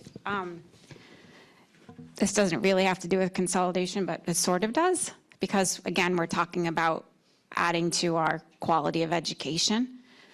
And I've heard around the table tonight that people believe, or people feel strongly, I should say, that our kids are getting a quality education in different factors that have been raised. I don't need to repeat those, but I guess I'm confused as a parent because, and I've just Googled a couple things sitting over here, that like Vermont doesn't rank that high right now. And even the Department of Education talks about a long pattern of declining performance. And you can read it. I'm just gonna leave that as what they say. And I just don't understand, because I know that, like, I know parents in Worcester, Waterbury, Northfield, Roxbury, Waitsfield, Montpelier Middle. I know these parents that are paying for private tutors because their kids don't know how to spell or read. I think the math scores are higher in Vermont than the reading and ELA. But I just don't understand, like, how people are saying that it's like a quality education. I'm just confused, and I just, you know, I was like talking to my chiropractor the other day, and she lives in Waterbury, and yeah, I don't get where it's coming from, because I know people that have pulled their kids from public education for homeschooling because they feel like their kids need more attention. So I'm excited about this consolidation, and I hope it actually improves our quality of education, but I don't think that's an argument for keeping our schools open, because I don't know that they are necessarily quality right now. Thanks. Thank you. Okay, with that, I'm looking for a motion to Actually, adjourn. you have Oh, one we more. have one more. One more Caitlin. hand. You want? Caitlin? Everyone in my house is asleep, so I'm just going to type it. If someone could read it, please. I could read it. You can read it. Oh, typing. Okay. Caitlin says, as a Worcester taxpayer, I need further detail about future plans for the Doty building in a 3 elementary model. There was this air of possibility, but no concrete answers. Thanks. Thank you, Caitlin. Okay, now we're going to move into an executive session. I wish I could tell you to go, but we have action after. So we're going to move in an executive session to include our superintendent. We're going to come back out, and then we're going to go back in for another personnel session without our superintendent. So could I have a motion by our secretary?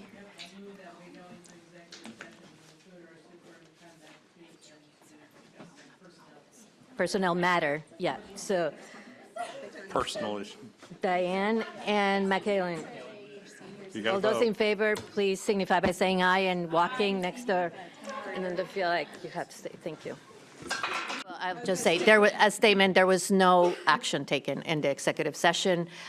We need to go back into executive session for personnel without our superintendent. Could you make a motion? So we're going back with the same people? Are you Yes. We're back, oh, he sorry. needs to Yeah, so record go. all of that, Okay. sorry. Okay, sorry. So no action was taken. I move that we go back into executive session to include this, No. to not include the superintendent to discuss the personnel. Second. Okay. We are going back in there, we will be back. Hopefully And- quickly. Yes, Quickly, yeah. but you guys still need to stay. We have to vote. Yeah, all those in favor, please signify by saying aye. Aye. And- Okay, thank you. Julia, you're going back into executive session.